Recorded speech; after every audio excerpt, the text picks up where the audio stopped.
You there, Stewart? Yeah, can you hear me? I can hear you. I can't see you. No, one sec. I've just got to switch the OBS. Switch the OBS on. Love the little Christmas intro there. Yeah, I'm getting an echo though, like a really strong echo. I know what's causing that. What, from my side? Yeah. Let me check all my audios. I'm hearing myself. Is it my speakers? Let me see. Hello, hello, hello.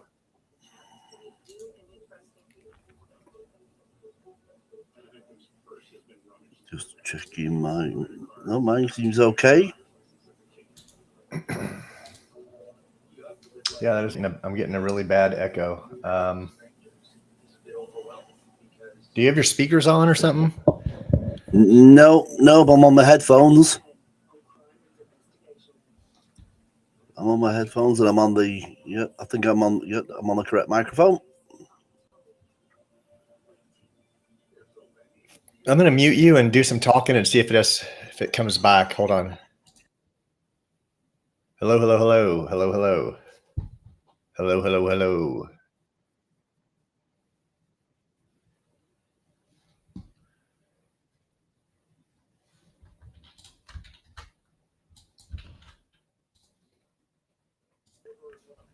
All right, sorry about that. I think I figured it out. We should be good now. Was that all right? Was it your end, was it? Yeah, I had the channel up. Someone asked me to send them the channel, and I had it up, and it was playing back. It was like a second behind us. Right. Yeah. I wasn't thinking about that, and we should. I think Angelica just joined us. 1 second. Hold on a sec. I'm sending someone out the channel. There we go. Hello, Angelica. How are you? Hello, Stewart. I was hoping you'd be here. 1 sec. Oh, hi, Angelica. How are you? Hi. I'm doing good. I was hoping I'll have to say a very merry Christmas Eve to you all. It's a lot more. It's a lot more Christmas Eve here than it is there, obviously. But. Yes. Same. You know why I was hoping you would be here? Because you're gonna turn your phone sideways, aren't you? For a yes. and I wanted to make sure that it's so. Okay, I'm gonna do it right now. Okay, and tell me if it flips. Does it flip or no? No. No. I was afraid of that. I think it's just my phone. Have you got your phone on auto rotate? I'm afraid if I press any buttons, it may cut me off completely. I thought it was, but we may just be stuck like this. It worked last time. Yeah, it did. So I think we're just gonna have to endure this way. Oh, we already got someone checking us out. Cool. Brian McMahon, thanks for dropping in, Brian. Don't know if you're a subscriber, but thanks for dropping in. So anything in the new in the week in the world of flat Earth? I thought about doing a show that did this week in flat Earth, right? So like all throughout the week, of course, I'm staying on top of all the channels. I'm pretty addicted to it, and we could almost do it. I don't think it's being done out there. That might be something worth considering. As to like one of the ones I was watching today was Witsit versus Mr. Sensible and conspiracy culture. And Angelica, I don't know. Have you seen any of Austin Witsit yet? I have. I've seen enough just to become addicted, but not enough to be savvy in his ways. And so I'm new on the addiction. I'm entry level. When the drug dealer gives you the first sample for free, that's about the level I am on Witsit. Yeah. And so I want to be more in tune, but I'm going to take your lead on the ins and outs because I know you're far more savvy. Yeah. And Stewart, you've been paying attention to him, right? Yeah. I watched quite a bit of his stuff. Some of his latest, There was one, wasn't it, his latest debate. Every time I watch him, he gets smarter. I'm not joking. Like he's just goes deep into. He's your man, isn't he, Mr. Witsit? Man, yeah, you hate giving. I don't want to say I hate giving credit. I don't want to say that. When I first saw him and he was young and scruffy and arrogant, I kind of thought when the first time I saw him a little while, maybe a couple years ago, but he's definitely come. Well, I'll tell you what I like about him is he is a Christian. Actually, talking about that, that's one banner I haven't got behind me. I'm gonna have to sort that out. Actually, well, and he remains calm, right? Like they attack him constantly, right? Like they try to rattle, and anyone else, like I get my cage gets rattled. There's nothing I could do, and I would lose my cool. I'd lose my train of thought, all that stuff. But what I admire about the guy is he doesn't get rattled, right? He maintains his wit, and he doesn't get rattled, and that is phenomenal. And the guy is, you can tell he's ahead of the competition when it comes to understanding. These guys have to rely on looking at what they're going to say, right? And Austin's over there just breaking down relativity. That's amazing. There's not a lot of people out there like Globey or whatever that's quite happy or prepared to debate Austin. Yeah, Dave's running from him. Bobby, that might be a testament to yourself as well, because the saying that your parents don't know anything until you get older, and then you realize that they're getting smarter, right? And that's in the perspective as you get older, you get so. I'm sure as Whitsitt has matured and his ability to debate and banter and sort out information on the fly, I would say probably in tandem is your ability, almost like an adult child looking at their parent, then like, wow, they really did know. And so I would possibly suggest that your maturity in flat earth everything is growing in tandem with his ability to debate and stay cool. And so because you're observing that he's not becoming smarter, but as he fine tunes, I would say that's also from the perspective of your ability to process that as well. So kudos to you, Bobby. Yeah, thank you. I would love to be able to debate like him, right? For a long time, I thought I wanted to debate people, right? Like I've been studying this subject for I don't know how many years now, 5 or 6 or something, but maybe as far back as 2015, but I'm not sure. But man, watching these people debate, I'm not sure I could handle being attacked by Professor Dave. Like I would lose my cool, right? I would. So, and I'm still at odds as to whether you can win a debate, right? Like I'm not sure I've ever seen a debate win, right? Like two guys just sit there and argue. I doubt anyone watching has ever flipped over, right? I think they're watching, supporting their team and judging who won. But it's entertaining for me, right? And I always learn something. So I think it's like on both sides, really. I mean, if you're debating, if you're like a globe denier debating a globe supporter who's sort of like evidently there, sort of like, this is how it is, this is it, then like you say, no, there's no turning. Yeah. Well, I think anyone that gets flipped on a debate would be similar to like a Saul to Paul transformation, or when you hear people that are very liberal leftist and then they wake up like, wait, I don't have an answer to that, and they just flip. I don't think there is many slow fades over. I think it's just your eyes are open. So it's more quality versus quantity, maybe, of a debate win. Yeah, maybe. I'd love to hear people. I'd love to hear from people. Man, the funny thing is, I've put out feelers all over the Flat Earth community for people to come on and I call it the Flat Earth Chronicles, because I want to chronicle different people and their journey, and I want to see what flipped them and what works and what doesn't work, and come up with a strategy from that, right?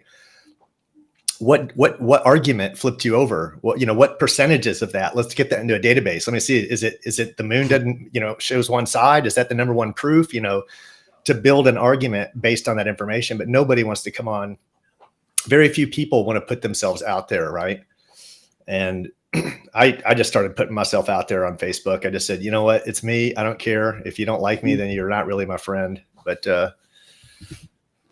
I know we have discussed this before, but you caught me in a prime maybe you did it strategically or it was just happenstance, but mine was at one of the peaks of my distrust of government. And then you shot me that one little message like, hey, you should look into flat earth. And my little antenna went up. I'm like, what do you mean? And so I know for me, that was the road. I think that maybe you picked up on for my perspective. What, Stewart, what was yours? What made your eyes go forward? As I said before, I think the biggest awakening for me, I mean, for a long time, when you hear about flat Earth, the traditional thing, isn't it? Like I say, if you Google it or whatever, it's you always get the first before you start investigating and looking into this. The first thing you get, isn't it, is that sort of pancake amongst a lot of planets within a heliocentric, and like there's no flat earther thinks that is not what flat Earth is, but that's the impression you get. But like I think I mentioned before that, I mean, I've only really been awake since in the last 2-3 years to exactly what this realm is, and I think David Wise, I've got to say, David Wise was my eye opener. Because when I watched the first lot of his videos, and the fact that the simplicity that he puts it in a very basic sort of like, I mean, for years before that, I was watching the likes of Dubay, Eric Dubay, and his stuff was good and everything, but there was never any sort of like visuals that he gave you that said, oh yeah, that's how it works. Oh, that's how it works.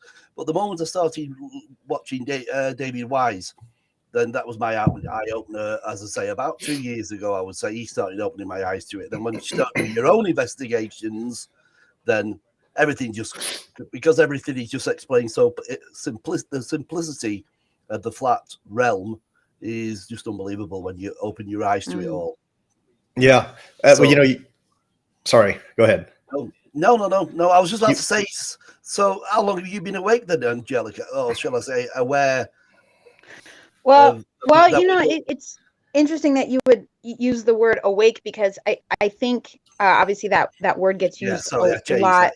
There's like awake and then there's woke, and those are not the same thing, of course. One's like a knockoff brand purse and the other is the real deal.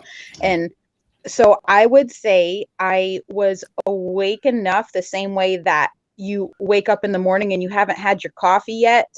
So you're just kind of like rubbing your eyes and stumbling around. Like I was that kind of awake, but I wasn't functioning on a cellular level where my brain, I had my perspective pre-flat Earth. And for me, thankfully, I'm going to say I didn't necessarily need that piece in my life prior in order, faith-based or functionality, but that is like getting your morning cup of joe. And then you're like, okay, now I can tackle the day. And so I think it was, whenever pandemic, whatever, I think it's such a silly word, but whenever that happened, and I believe the timing for me was perfect because I had just had a baby. And so when you're attached to the baby all the time, nursing and whatnot, there's a lot of downtime where you're sitting, waiting for that little baby to eat and then go to bed. And so, and they're like, well, the world is shut down now anyway. So it gave me great access and to sit on the internet, which could be destructive. But then here comes along Bob. He's like, hey, you should check this out. I'm like, well, I'm gonna be sitting here for the next 2 hours. I may as well. And I think if all those things didn't align for me, because I'm, always everyone busy, it would have been really hard for me to allow my mind to absorb all that. But because all those things aligned, I just had the baby. I was sitting a lot during the day, nursing. Internet was good. The world wasn't doing anything, and that allowed me to just absorb the tsunami of information. Once Bobby had sent me that first link, because I told him, I said, I wouldn't even know where to start, because, the first 4 pages of everything is advertisements anyway. So he looked me straight up and then went right into Rob Skiba and all those other things. And so I would say since whatever year that was, it seems like a forever ago, but maybe it wasn't. I don't know. Yeah. I mean, it's like this, I think it's like this pandemic's woke, not mainly to flat Earth, but awoken a lot of people to a lot of things. Mm-hmm. I mean, I've studied it myself in my immediate family and people around me that have awoken to, I mean, as I say, not necessarily the globe denying sort of like scenario or anything, but just, I mean, if you to get into the world corruption full stop and the red flags and everything, you just get into everything and everything just becomes so clear. And I think these last few years have woken up a hell of a lot more people.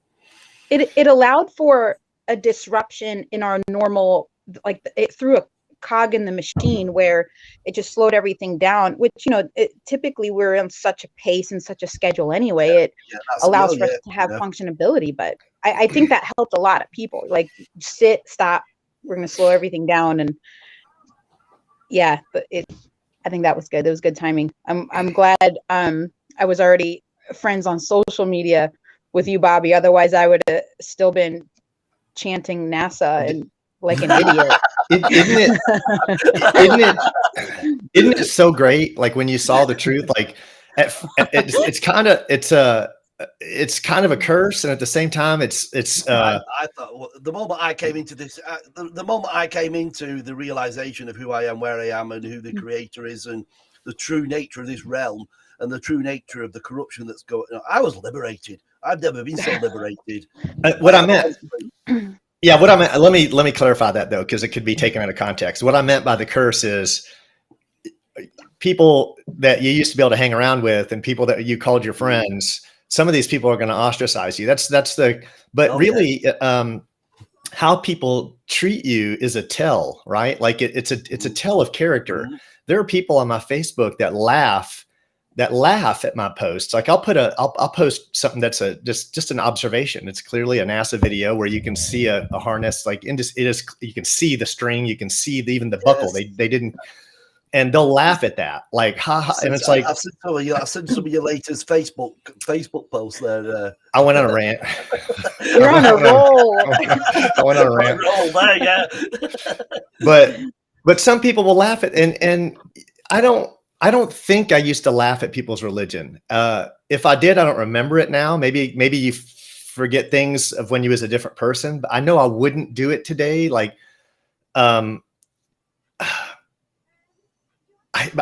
yeah, that's anyway. For me, I think it was, I loved it. It was liberating. I saw what I considered the truth. It changed everything. My entire belief system was shaken at its core. But I saw a real deeper purpose of living, right? Like all of a sudden, every day was exciting. Like now I had this whole other thing I had to figure out, this new puzzle that was laid in front of me, and I had to make sense of it. And if nothing else, now, Stewart, I don't know where you are on, and it certainly doesn't affect our relationship anyway, but I know we haven't talked about it a lot. I know one of the things Angelica and I have in common is we're Christians. I know not everyone else is. I still enjoy watching Jeranism. I still enjoy watching whoever it is. But you can't deny there's a creator, and where that takes you, it takes different people in different places. Which is something I'm still trying to fathom out. Yeah, but would you agree that hands down there has to be a creator? Would you say that or no? Or like, what's your thought process on that?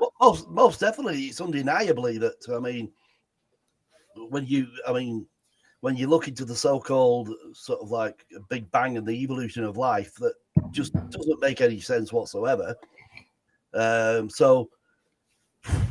Like I say, I'm still trying to work it out, and I think we've talked about this before. Where up to 4 or 5 years ago, I was probably one of the most atheist people you could ever wish to come across. And I think I mentioned it to you before that to me, I suppose the Bible in itself was always a thing. And I think I've said this before, that it was a book that was written in times where they didn't have anything better else to do. Yeah, so someone sat down and wrote about God or whatever. This is why I always say that as far as flat Earth is concerned, I cannot come from a biblical point of view. To a certain extent, I can in some of the in some of the verses, and not once does it mention anything about a globe in the Bible. But everything's flat, so to speak. Everything's the waters above, the waters below, which I'm a very sort of like advocate for. The fact that we live in this bubble. Yeah, if you wish, a bubble. I mean, everything, like I say, one thing we've sort of like globe deniers will admit to, that we don't know everything because it's all speculation. Because no, we can't go down, we can't go down, we can't go up, we can't go out. So it's all speculation. But yeah, no, as I say, I can't come from it. And as far as my religion's concerned, I still wouldn't. What's the word? I still can't say I come from any biblical sort of, like, I cannot say I'm a Christian. I can't say I'm a any religion really. But like I say, once you see this creation and what, but you know, there's a God. You agree with that? Well, there again, it's the creator. As far as I'm concerned, I know that this realm that we live in was intelligently created. Now, can I call him a god? Can I call him? Because to me, that particular side of it is everybody's individual journey, and you can't knock anybody for what journey they take there. Right. Because if that's whatever way they go on that. And personally, myself, like I say, I can't put a name on it. Yeah, I can 100% say that this realm that we live in is intelligently created. So therefore, there has to have been a creator. But like I say, I haven't honestly seriously worked out who that creator is. Yeah, that's encouraging for me to hear that. I'm sorry, I didn't mean to cut you off, Bobby. No, go ahead. So to me, that assessment, Stewart, it's really encouraging in the sense that what's the highways that go 95 and 395, right, through all the way up north, right? Those are highways, 95 that go 95, I think so. Yeah, goes up north. Yeah. So imagine you are traveling. You want to go to New York, New Jersey, or what have you, and you get on that 395-95 circle, right? You don't have to know the exact exit you're getting off necessarily. Like, luckily now we have GPS. Prior you printed out MapQuest, and then before that you stopped and asked directions every time you think you may have gone too far. But you can, generally speaking, get all your stuff in the car, drive, and just know you're going. Just drive, and you're going in the right direction. And for the majority of the trip, that road is going to serve you well. Stay on the trip. But as you approach your more exact address, now you have to get off of an exit. And if you miss that exit, it's too far. But the road 95 served you for 400 miles. There's a point where now you're going to abandon that one and get on a more specific road. And then that exit, you're going to turn down a side street, and then eventually a neighborhood, and then eventually a driveway. And when you park driveway, now you're home. And I think whether it's, let's say, a false religion or a false preacher or any of those, or information, let's say a flat earther that takes you mostly to where you want to go, but you get deeper into their studies and you're like, oh, okay, this is where I got to cut off.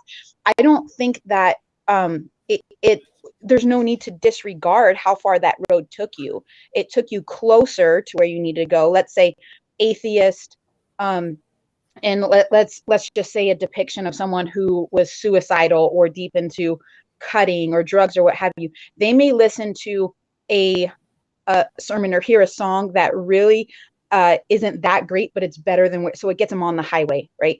And so I would say that the road that you're on, you can travel that for as long as it serves you well. And then as you veer off, you don't need to, there's no need to say anything bad necessarily about that highway, but now you're on the exit, the side street, eventually the driveway. And so to me, that's really encouraging, that what you just said. Yeah, Stewart, I'll add to that and say, I do want to say, like, I tried, I try to separate my religious beliefs from flat earth, because I've seen that some people just turn their back instantly. Like the moment you go, oh, well, in the Bible, you've lost them. The moment you bring up the Bible or anything like that. So I try to, but I would say this though, like, it's like flat earth. You have to research it. And if you don't research it, you have no knowledge of it. And therefore you're ignorant of it. And therefore you believe what mainstream tells you. But once I started studying religion, it was easy for me to make the discernment. Like there was a movie called A Case for think it was called A Case for Christ. Yeah. Case for Christ by Lee Strobel. Lee Strobel, yeah. And this, I'll just share this story in real quick in like as few sentences as I can. But it's a true story about it, like an award-winning journalist for, I want to say, the Chicago Tribune, like one of the top in the United States. Him and his wife were both hardcore atheists. His daughter was choking in a restaurant. A nurse behind him saved his daughter from choking. The wife was like, "Thank you so much. How can I pay you?" She goes, "Oh, you can just repay me. Just come to church with me once." She's like, "Well, I'm atheist." He's like, "Well, just go once. What's it going to hurt you?" So the lady goes once. And she's like, she felt something when she was there. She had never felt. So she kind of goes back and she goes again. And then she basically turns into a Christian. Well, the husband hated it because he used to have his, fingers, tongues out, fingers up wife that they were in sync. Right. And all of a sudden he has this Christian wife. So he says, well, I'm a award-winning journalist. I'm just going to debunk Christ. Easy enough. Right. No problem. I'll just debunk him. So he starts traveling all around the world and doing deep research. This is what he does. He's an investigative journalist.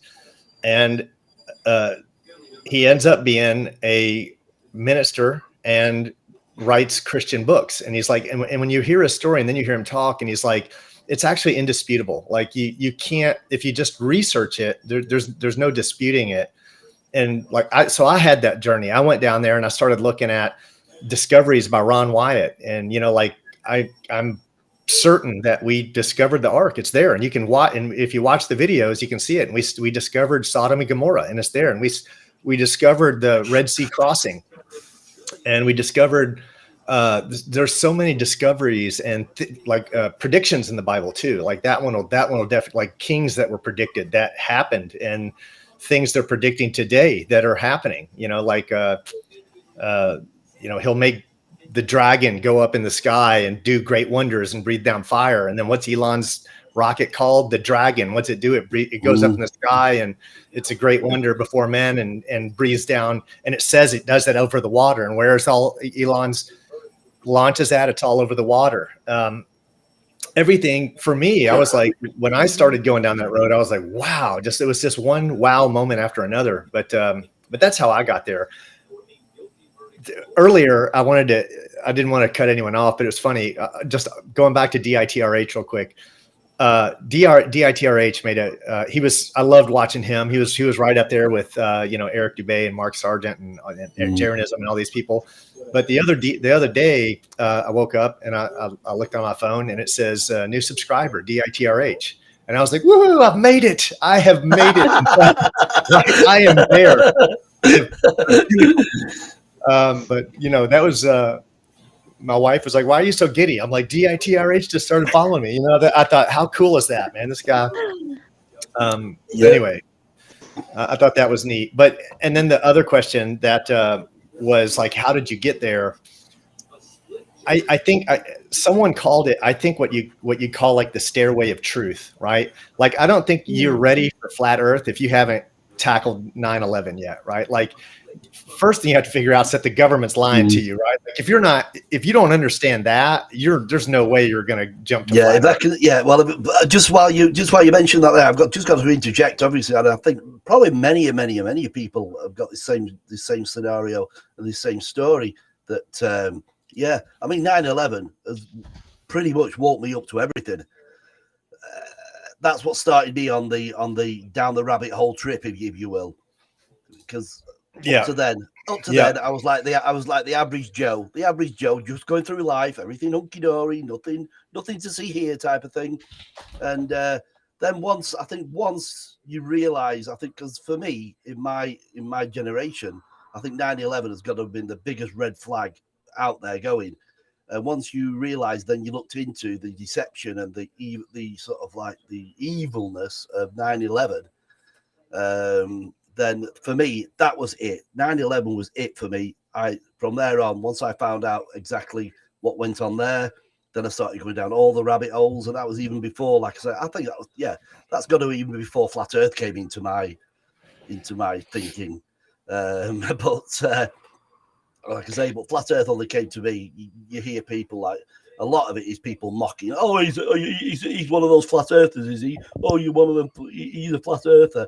And I just shrug it off like, all right, okay, yeah, right. And then that's when I started looking But yeah, sorry, I interrupted you there. It's just that you mentioned that, and that was the biggest eye opener for me was 9/11. That once you realize the deception there, then you went down all the rabbit holes. Yeah, 9/11 is hard because I mean, not when you see it, but it's hard to communicate or use that as a reference point because it is so entangled in emotion. I mean, if you take out the background music and the displays of children growing up without their dad because they were in the towers, obviously they embed that it's like a cocoon around the story because they know if you speak out against it, the general population is going to think you're a psychopath for relishing in this harm that was caused. But they do that on purpose, of course. It'd be like, it's similar to if a woman has a miscarriage or something like that, but she had a miscarriage because she did something horrible, like OD'd on drugs or something. That's a no-go zone for a conversation. You just kind of like, and that's purposely what they've done to 9/11. Yep. And I would throw in the Titanic as well, because that is, I mean, it just happenstance that the three major richest proponents of the Federal Reserve were invited and died that day. And, oh, well, look, we woke up to the Federal Reserve. How cute. It's the same signature on it, but you can't just talk about that without pre-framing that you're not a psychopath. It's, they've secured themselves very well. I think it's like, as I say, once you started unraveling, you come out of your pre-programmed sort of like box that they put everybody in. I think once you come out of that box and you realize the deception, because a lot of the time when all these events happen, and I've come to the realization, obviously now, that as the average Joe blogs who sees these events, they look at them as events. It's like looking at a picture to me. If you're close up to it, you're just seeing one pixel, one section of that picture, and that's what a lot of people view the events that go on. So I always say you pull back from that singular sort of like pixel, and you get to see to see the whole picture, and when everything comes into it, and everything ties into everything. I mean, and don't get me wrong, I'm going to say this, that because I believe, especially now what's going on, I'm a very, and I think I mentioned this before, that I'm very in touch with the geopolitical situation that's going on at the moment around the world, and the so-called world globalist control that, and I'm going to say the US. Now, a lot of people say to me, "Oh, what have you got against the US?" I have got absolutely nothing against Americans. I love America. I love Americans. But as far as the elite and the hierarchy, where it's all basically controlled from the US now, the US hegemony over the world is just it's there. They've got the head of the UN, they're the head of the United Nations, they're the head, and whatever the US say, the rest of the world pretty much are puppets, bar a few other countries that are awake to the US hegemony sort of like take over and control. But once you, like I say, 9/11 woke me up to it. And once you wake up to that, the fact that everything ties into that, what 9/11 was all about was the invasion of the so-called war on terror, and that war on terror can never end. You call something a war on terror, that can go on forever and ever and ever and ever, and that's what that was all about. So, sorry, I babbled on there, didn't I? But that's like you say there, Angela, that I don't know. They demonize it. It's like they say they demonize that. I mean, that word sort of like conspiracist has been demonized as to being your. Whereas I always refer myself as a realist, a realist sort of. What's I've forgotten the term that I use, but I'm a conspiracy factist.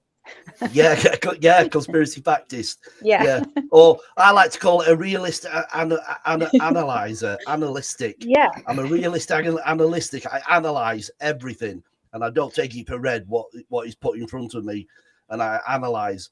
And it's only until you analyze, then you're just going to go along with the flow with the rest of the. You're good at pattern recognition. That's the definition of a conspiracy theorist. Yeah. Well, you have like if you can intellectual. recognize the pattern. Yeah. And if you can see, it's like if you can see where they're going, you can then analyze every little thing that happened. Well, yeah, that's where they're taking us. That's where they want to take us. And like I say, every event is tied in. It's not just there's no individual events that are going on globally. They all tie in. They all tie into this globalist control, which you can, like I said before, you can take right back to the early 1900s, when our educational system was corrupt and was taken over, and that is where that from then on, and our education system was taken over by who? The The Rothschilds and the Rockefellers, right? Yes. Yeah, but I think it even goes high. I think it even goes higher than that. It does. I think they're the name on the bank statements. Yes. Yeah. Yes. And so you got the education system, the prison system, which is one and the same. You got the American Cancer Society. You got all the same family. You got the American Medical Association. You got the education system. So if you want a grant or any sort of financial help, you have to go through the Rockefeller system. And so it's the same. It's like you know how in stores brand name company will also sell the generic brand so they can banter off each other's advertising, but it's the same same product, company. It's the same thing. And so that all of that, like how you said, the early 1900s and even before, they got education, health, everything. And so you literally have to step outside the matrix to get any sort of clarity. Yeah. Oh, definitely. Yeah, Stewart, I agree with you. As far as the geopolitical thing going on, there's no doubt America is the new Babylon, right? I personally, I think not for long though. Yeah, I think all the world's a stage, right? Like I think for me, everything that goes on in the world stage is planned. All these leaders are best friends behind closed doors, and that's where, religiously, it all makes more sense, right? Like on a religious level, you're like, now you start to see who's in control of the upper echelons. At least for me, that's where my theory takes me to. Yeah, if I could just jump in on that one, where you say that the world, I agree with you 100%. The world is a stage, and yes, the likes of Putin and the likes of Biden or the powers that be, they're probably there, chuckling and probably sitting at the bar together having a cigar and we've got them or whatever. But having said that, I still think, following the geopolitical situation at the moment, that there is a genuine world sort of like control trying to be taken. Yeah, there's a reset going on right now. No doubt. Oh yeah. And I think as far as the moment, getting into the geopolitical side of it, is that Russia now at the moment are in the way of this global takeover, and until they try and demonize and take over, because that's the plan with this Ukraine business, is to bring down Russia, and then I think their next target is China, and all this lot. But I do think, yes, I agree with you that every country, so this is where like Flat Earth comes into it, that every country have got their own agenda within their own control within their country. They've got their own agenda for the control that they need in that country. So where you say the world's a stage, they're all acting out the same. I mean, like with the, I don't know if I can say, we're on YouTube, aren't we? So I can't go too in depth. But the last 2 years, I mean, when have you ever known so many countries to get on board something like they have with this last 2 years? So there is a certain agenda for each country to go along with the narrative, but underlying there is definitely 100% a global control takeover taking place. And at the moment now, with the US having the world hegemony sort of like sort of like control over everything pretty much, which like I mentioned just before. I don't think that's going to be for very long, because I think both Russia and China now at the moment are playing they're playing a 10-move ahead game of chess. They're playing it cool. They're playing the long game, and they're like 10 moves ahead. And I think the US and NATO and Europe, we're sort of like we're always having to counteract them. If you've ever played chess, if you're a chess player, you'll know that you've always got to be on the attack. The moment you get defensive or have to get defensive, then I think you pretty much lost the game. If you're on the defense all the time and having to counteract their move, as opposed to attacking and putting them into a defensive move, then that's where I think this world stage is playing out at the moment. Yeah, I see now that's the only place we I don't want to say disagree. We just see things a little bit different. I see Putin and Biden just, sipping coffees behind closed doors. Like in my opinion, all these people are serving the same people. They're playing out a play that they know is going to take them. It's the Hegelian dialectic, right? They know what they want to get to. They know the system they want to get to. They want to reset the world, and this is how they're going to get there. Will it involve a war, and will millions of people die? Probably, right? I'm sure. Actually, it's in Revelation. This goes back to my religious beliefs, but yeah, I think it will. I think it's going to get. We're going to see the worst times on Earth, and but I don't think it's these tensions that we're seeing. It's a joke to them. Right. Like they're like, hey, how can we push this? They're behind. They've got like movie writers working in the background. The same guys that are writing the Titanic are writing the news. Right. Like they're like, this has got to be dramatic. This has got to be good.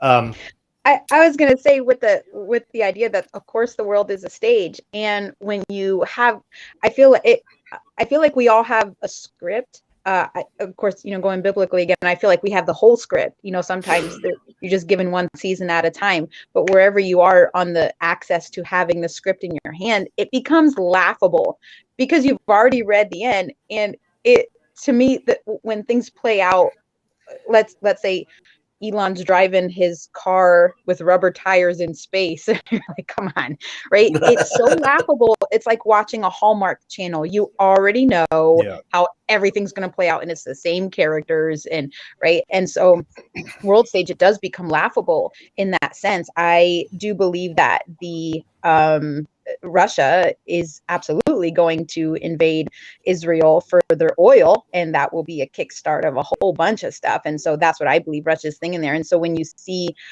the deceptions that are already laid out, you flip to the last page of the script, you're like, oh, I know exactly. And then so when you see these talking heads saying verbatim what their script line is, it's both relieving and concerning, because it wakes you up. Like, how does no one else have the same page to read from? I don't know. To me, it seems like we're quite privy to have any of the script in our hand, but it becomes a joke almost, but not when you realize it's at the expense of many, many souls. I'd just like to just quickly, sorry, I'd just like to thank Brian in the chat there. That was the name that I can never remember. We were on about Rothschilds and everything. Yeah, the Rockefellers. Yeah. When they brought the educational books in and everything, they provided all the education system, being that they could provide all the books for next to nothing, and no one could compete.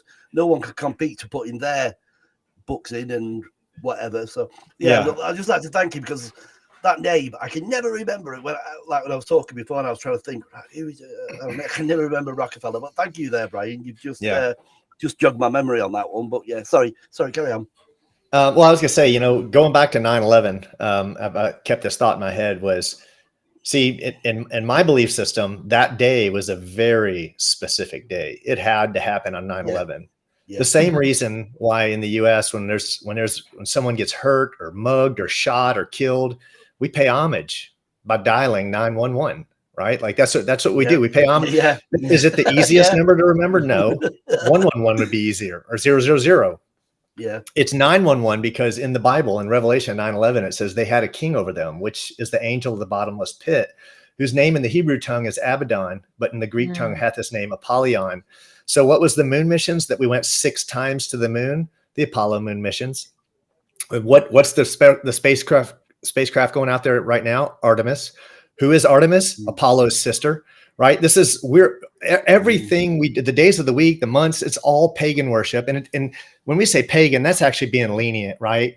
It's really Baal worship. We're worshiping the devil. And a lot of people don't understand that. But you see it when you start, picking apart NASA videos too, and you see them making the devil horns in a circle, all of them. I try not to hold up my hands anymore. I know it's going to be used against me later, but if someone feels like attacking me, but I think it's very evident, and you see this this 9/11 used. I'm curious. My brain's just switching gears all over the place on me. Have either of you seen the breakdown on Back to the Future as it relates to 9/11?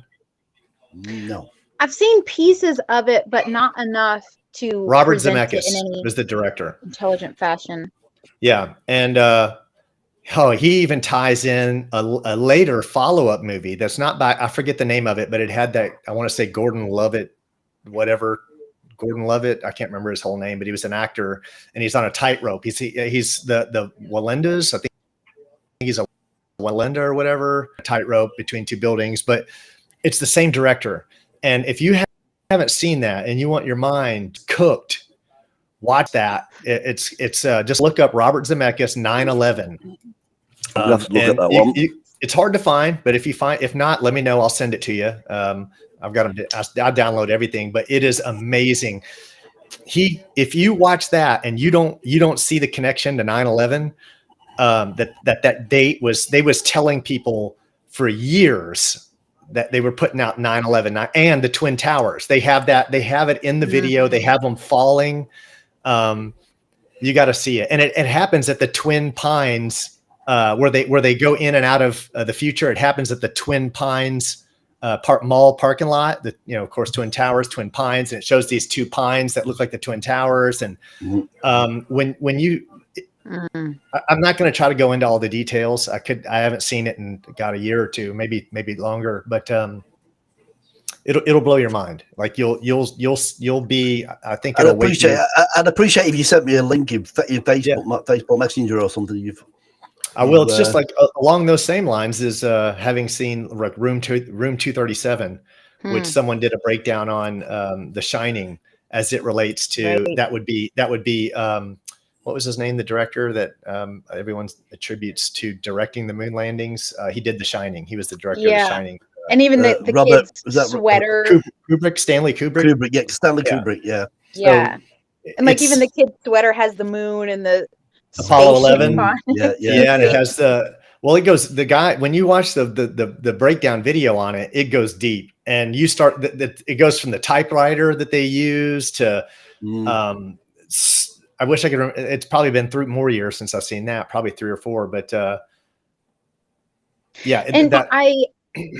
when those movies are embedded, obviously someone from the outside who's not invested and doesn't want to be woken up is just going to roll their eyes to the amount of intricacy that's put into these details. But I believe it's twofold why they do this. One, obviously, is there I can't remember who said it, but they said as far as the occult goes, for instance, they have a sense of morality within their dementedness, but it's a justification, right? And so, like, for instance, maybe it was Andrew Tate or somebody that is on point most of the time. And they said, for instance, if the occult sells you a poison apple and they don't tell you, then that's their bad. And even within their own demented circle, they're like, but if they say poison apple and you buy it, now you committed suicide. So that's your fault now. And so I believe with the Hollywood feeding of all these details, it's almost in a sense like, look, we told you and you bought it, you ingested it, that's your fault now.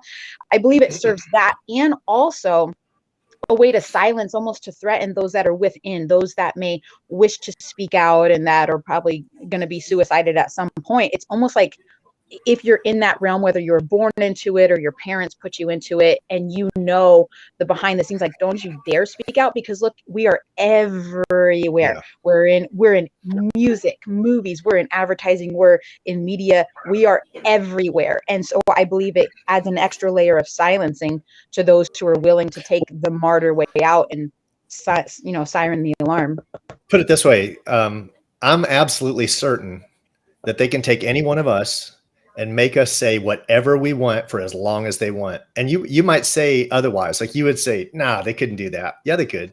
If they wanted to tomorrow, because they know what is closest to Angelica's heart and what's closest to your heart and what's closest to my heart. And they can cause unthinkable pain to that person, and they wouldn't think twice about doing it. So if you ever become a pain in their side, they can make you switch teams in an instant. And I mean, I believe that. I mean, I hate to say that, like as much as I would want to take them on, they have weight, you know, this is their world. They have all the power here. Yeah. There's no taking them on. There's no taking them on. All you can do is wake people up, right? And hope that you're never throttled back. So if there's enough people out there trying to wake people up, hopefully. I don't think we're quite having that much of an impact yet, though, Bobby. Well, they had to silence us. There's two methodologies that are put onto our shoulders as those who have already been rescued out of the fire. And I'd say one is, and this is the least favorable of the two options, but one is to perfume the cesspool. You know, there's people treading water in a sludge sewer of sorts, and you can't get them out. So the best thing you can do is dump in whatever good smelling perfume you can, at least to make it more bearable for those that are in. And then the second option is to rescue people out, toss them that rope, throw your hand down, but not everyone can reach your hand. Not everyone's willing to. So I think what, like how you said, we can't take them on. There's no way, but we can dump some sort of perfume in the cesspool, and we could pull people out either way. And whoever gets to the rope, and whoever doesn't will at least not be as, I don't know, maybe as up to their nose in the sludge as possible. I think that's the best we can do on that. I think that's the biggest thing that frustrates me, because I think I can be safe in saying that the fact that kudos to them, that the fact of, I mean, they've done a fantastic job on us. And I think I can go as far as to say, 85-90% of the population who are going through life as a norm, if I can use that expression. I think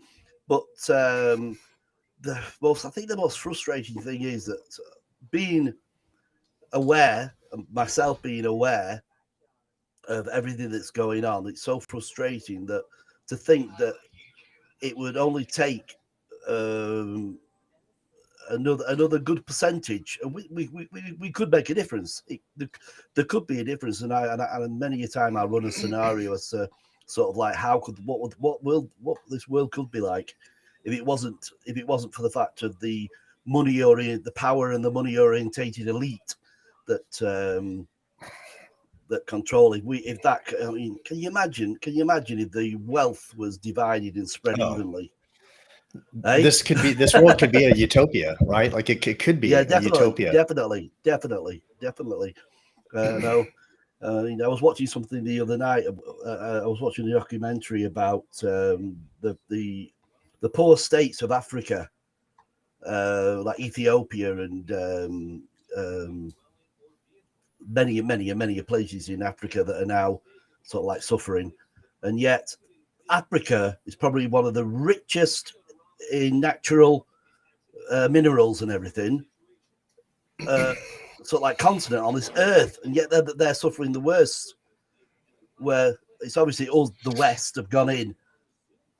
You know why, right?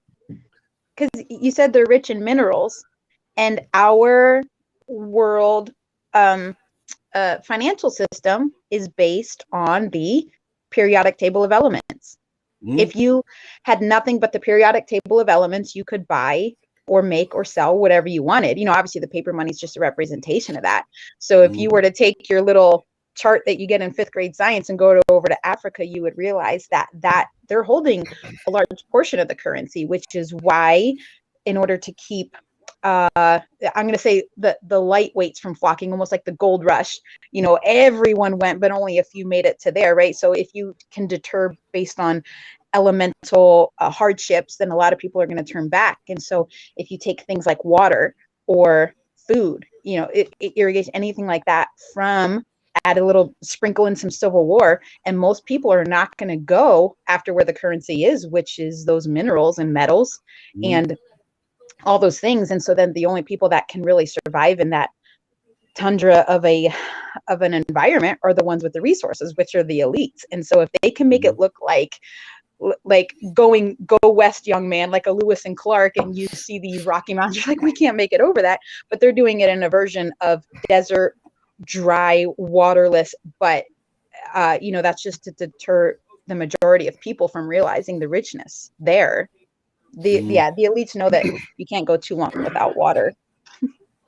Yeah, I'm really curious. Something I brought up earlier got me thinking. There was a video I was watching last night, and Angelica, I'm curious. Have you ever seen in the Roman Catholic Church IXXI? Have you ever seen that number?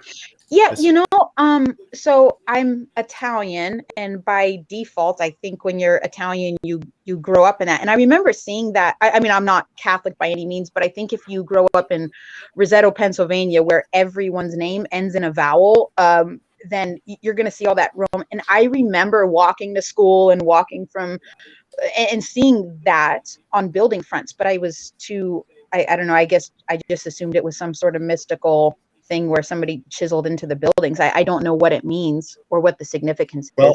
So if you go to the Basilica of the National Shrine of the Immaculate Conception, which is where the Pope, when he came to the U.S. the last time and did his first, I don't know, whatever Roman Catholics do at the church, he went there.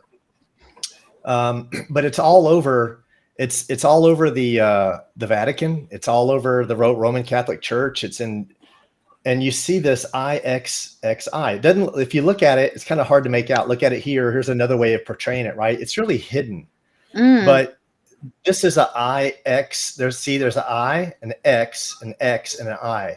Well, IX is 9 because 1, 10, you subtract the 1 the way, and then 10 plus 1 is 11. It's 9/11. And again, it's about Apollyon.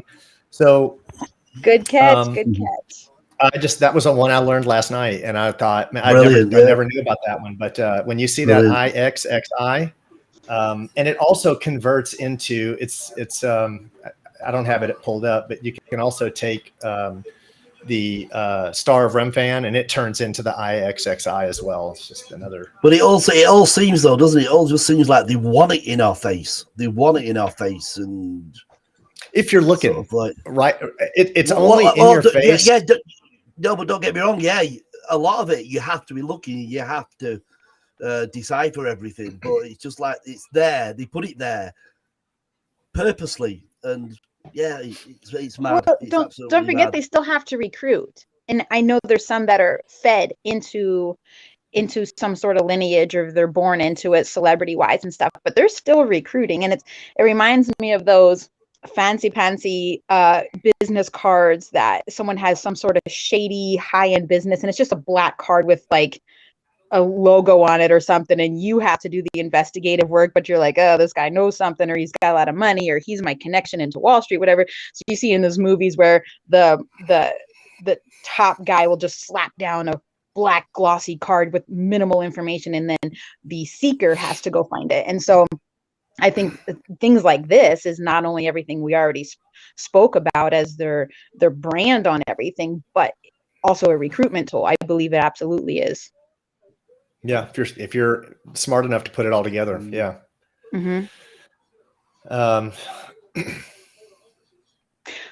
Bobby, because you've been on such a roll on social media, and just to let you know, if I laugh at your post, it's because of the ridiculousness is in. Oh yeah, that. No. So just so you know, something that has.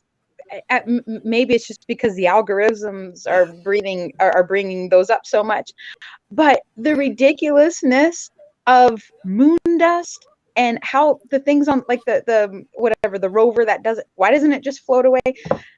Y'all have thoughts on that? Like why are these footprints not just floating away? It is, I don't know.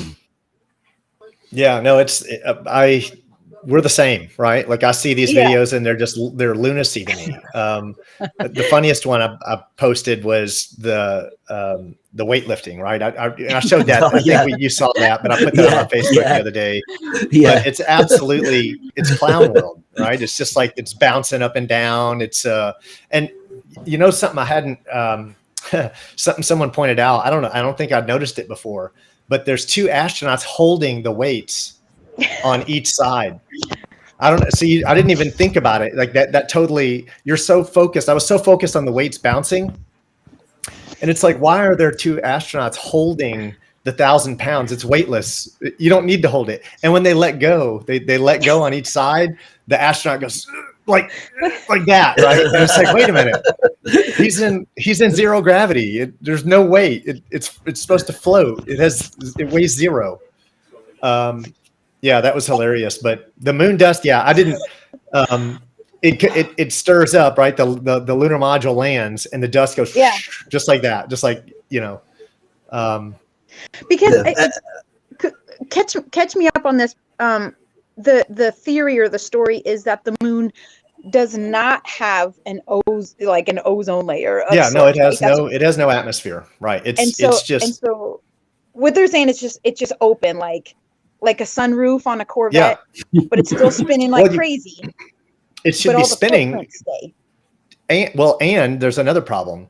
I think the number that I remember, I think it's the right number, is that the moon should be spinning relative to someone trying to land on it 10 miles an hour. That's a whole other problem they have to contend with, is that it does have, and if you do the math on that, the moon doesn't spin relative. Well, it's hard to which way you interpret this. From our vantage point, we don't see the moon spinning, right? Like on a flat Earth, it doesn't spin. It has no spin. Of course, on the heliocentric model, it does spin relative to the center of the Earth. We just don't see it because, it's the way it spins around us. But landing on it, it is spinning in the heliocentric model. If you go to land on it, it's turning at 10 miles an hour. So that's a whole other problem. But yeah, there should be. But it's still catapulting through their. Yeah, through space, right? Yeah. Okay. Why is the dust? Who knows how the dust could be there? Right, because I mean, even if you put your sunroof down and drive down Beach Boulevard, the lady's hair's going whoosh like this, right? But not on the moon. So like those, I know they do it for nostalgia, just to stir up emotion to sell their lie. But that classic photo where it shows that one of the astronauts left their family photo, and they're like, "Oh, that's so adorable that they left a moment." Like, how you're like, come on. Yeah, there's no atmosphere, but it's like the moon's covered with fluff, right? Like fluffy light dust, and it just and when they run around it or drive around it, it's just flung up in the air. But it actually falls down faster than it does on Earth, right? It just goes up and comes back down, right? And there's no blast crater. You could go on. I could go on. Like, don't even get me started, because I will go on all day about the moon. Like once I go down that road. But yeah, it's all a joke to me. It is. But I have those associates or friends or whatever you want to call them on my Facebook that they laugh when I post it. And I'm like, it is hilarious, but not for the reason you think. Like, why are you laughing?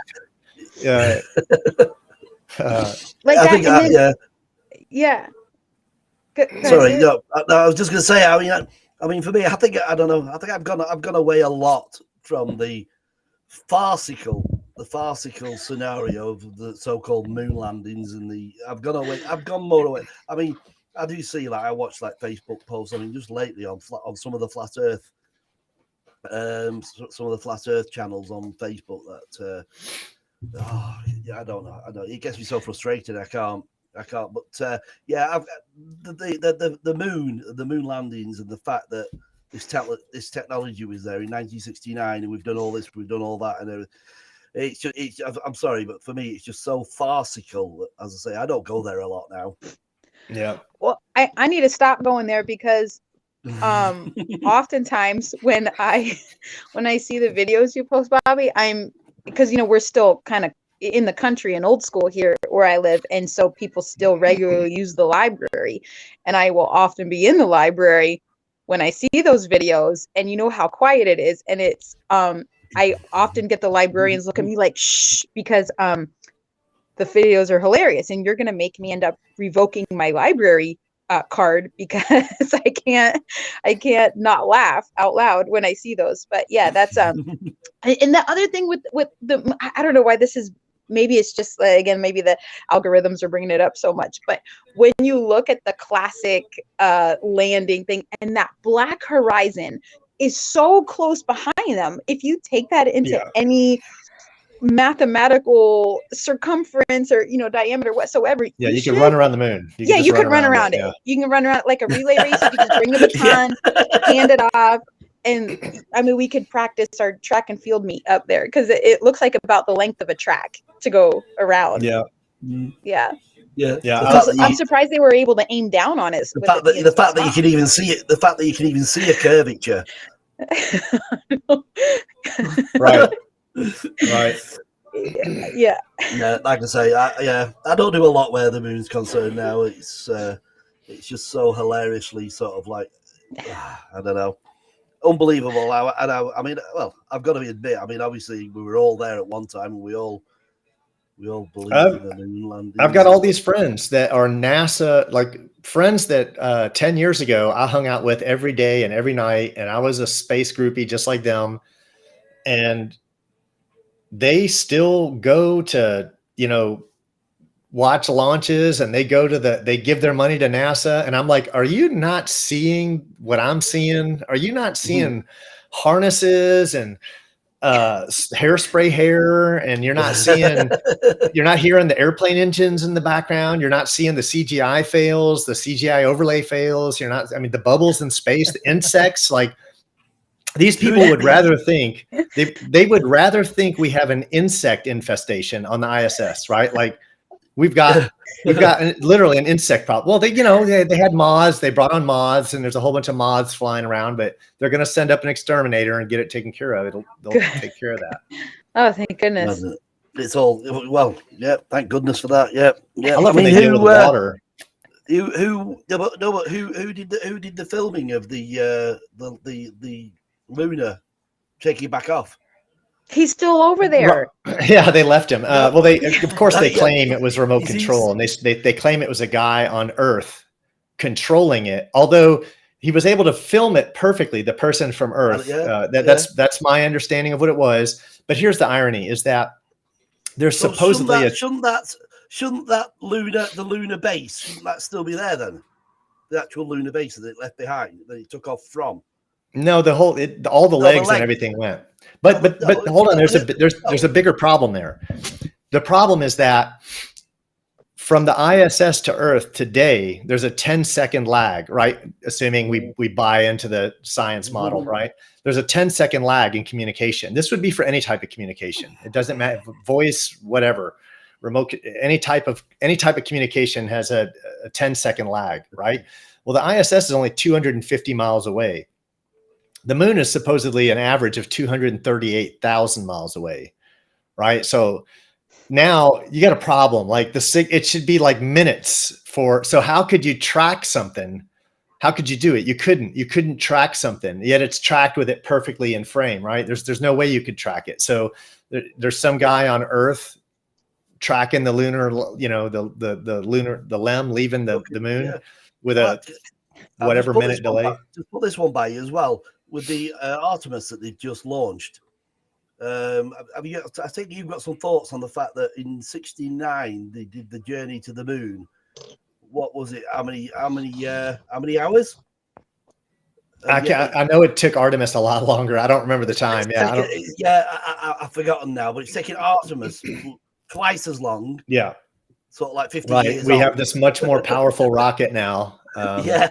But it takes twice as long. Yeah, it's all a joke. I mean, and I think they do that intentionally. They got to know. Like honestly, I was posting debunk videos today. Like all these, every time a friend of mine starts to look into it, they'll look into a PBS debunk or a National Geographic debunk. Oh, look, National Geographic debunk flat Earth or PBS debunk flat Earth. But then the debunks of their debunks are even better.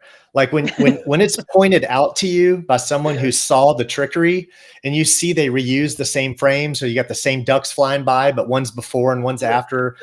Ben with Taboo Conspiracy is really good about, he keeps all these on his channel and they're well debunked. And anyone in their right mind would have to agree that they're all debunked. But they won't look at that. They'll just say, no, I saw on PBS where they debunked it, or I saw on National Geographic where they debunked it. And I'm like, yeah, it looks convincing. It does. But have you seen the debunk of the debunk? It's hilarious. Yeah. It's actually. If we go back to Austin Whitsitt Gets It, when he debunks the debunk, and they're trying to debunk him, and then he debunks them. Yeah. And everything just becomes so clear as to it's yeah. I know exactly what you're saying there. Yeah, we needed someone like that on our side for sure. The dudes. Oh, yeah. It almost, I know it's a little bit nerdy, but if anyone has any sort of love for parliamentary procedure in any manner, then I believe they would be more well suited to hear the debunk of the debunk, because it's almost like when you bring something to the table, each side has their argument and can present, but every time new evidence is presented, the other side is allowed to question or retort or comment on that. And I think often maybe it's our lack of investment into such a parliamentary procedure type of mindset or protocol, but once people hear the opening argument or a closing argument, like, oh, that's it for me. But each time something's presented, it should be allowed to be in your own mind at least confronted again, you would think, if you want a good conclusion. One of the things I've noticed is that no matter how evident this is to us three, right? Like when we look at these things and we see wire harness, he pulled the wire, bubbles in space. Like, I mean, this is like blatantly obvious stuff. And there's thousands of them, right? There shouldn't be one, but there's thousands. You can show your friends and they'll just go, like, the cognitive dissonance is so thick. They'll just go, no, I don't see it. I'm like, it's a wire right there. It's got a clasp. It's floating in. No, I don't see it. And I'm like, no. Are we in different realities? Like you're running one simulation, I'm running another simulation. I had a friend, and I've said this a million times, but it was a good friend. It was a good friend of mine. He got upset that I said Billie Eilish was a devil worshiper, right? How would you not know I've got a video of her with 666 written across her forehead and monster literally written across her face. And then the three monster and then goo coming from her eyes. Upside down crosses. Yeah. And like, he's like, no, she's not. Why would you say that? And I'm like, it's in every single video she does. And she poses with 666 written on her forehead. You're crazy, man. You're just a crazy loony conspiracy, theory conspiracist. I'm like, man. Bobby, that sends me back to, I know it was super hilarious, but I was also telling it was, I don't know if you remember, because you post a lot of good stuff, but it was a video when Ticketmaster or whatever became overloaded because of the Taylor Swift something. I wasn't really following it, but you had posted a video of her video, but it had the audio overtone of the squeaky sneakers. Yeah. I embarrassingly watched that way too many times and laughed at that. And so we hear these narratives and see these things with that squeaky sneaker audio track. You're like, how ridiculous and insane, juvenile, unbelievable is this? But other people hear the music and they are, it's like an undercurrent in the ocean. It pulls them in and they can't get out of it because they're so overtaken by the emotion of it. We hear and they hear a bass and a beat that resonates through their lifeless soul in a sense, because they haven't been born to the awakeness of it. And so when people defend their celebrities or musicians or politics, whatever it is, their policies, when they defend that, it's almost like they hear the music and we hear irritating, squeaky, high-pitched decibel of sneakers, and it's not the same. It's like a dog whistle to us, but they can't hear it. So I have one friend who is a friend. He comes up all the time. He comes to mind because I've been working on this one guy. Although I think I've given up finally, because it's going to be the end of our friendship, and I don't want the end of our friendship, right? But he will look at everything I send him, and he'll just go, "I don't see it," and I'm like, what can I, So it got to a point where, you know, we're just about yelling at each other. Right. And I'm like, man, I just give up. Like, how can you not see what I'm seeing? And it goes back to that old parable. Some weren't given eyes to see, right? You either have eyes to see. And I'm like, man, I'm so thankful I was given eyes to see. Like this, I really think that this person doesn't have eyes to see. Like, I feel bad about that. But I don't think I can change it at this point. I'm like, okay, I think I'm just going to give up on that. I like him. He's my friend, but everything I send him, you know, you can send a video of someone pulling a wire, you know, like literally grabbing an astronaut by his wire and pulling it. And it's like, you don't see that? No, I don't see it. I'm like, you didn't just see it pull a wire. No, what? It's, you know, it looks like he like grabbed his shirt or something. I'm like, oh my gosh, man. Anyway, sometimes it's hard. It's so hard living in this reality. But I think you just have to, maybe I planted the seed and maybe a year from now, it'll take root. Maybe that's the only thing I can hope, but I'm not going to. Have you ever thought though, well, to both of you really, sort of like, I don't know, what is it that makes the, I don't like you using the word awoken, but the likes of us, what is it? What is it? Where does the sort of like breakdown of that conditioning, where does that breakdown come from to the other people just cannot do it? I asked myself this many times, right? Like, why can't they see what we're seeing? Why it's so obvious, right? Like, I know.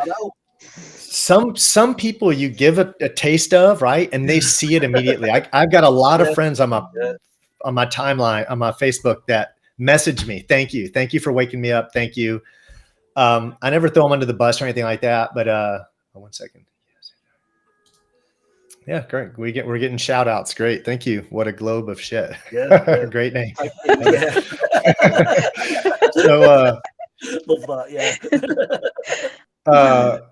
But I've asked myself, like, why? I often think though, what is it? Where is that? I don't know.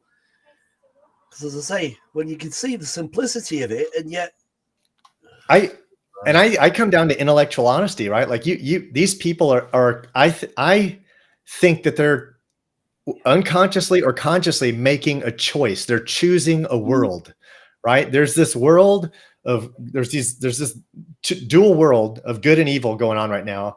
And I think they choose the material world. That's a choice they're making, right? I think they're making this choice. Maybe they do understand the ramifications of what it means, and maybe they are choosing that world. Because I don't see how you can't see the truth. It couldn't be more obvious. When you drop a screw in space, right? Like when it falls and hits the ground, what more do you need? He dropped the screw. It fell down and hit the ground. It bounced. Like it can't happen on space. I know where my perspective is on why some can see and some cannot see, but on a more comical side, I'm sure y'all have heard that soundbite. I don't remember what talk show it was, some sort of, I don't know, those ones where DNA tests are done or something. I don't really follow them that well, but that soundbite's pretty viral, where it says, maybe it's a Dr. Phil or something, but he goes, look at your man. Is that what you want? And she's like, yeah, I'm going to stick by him.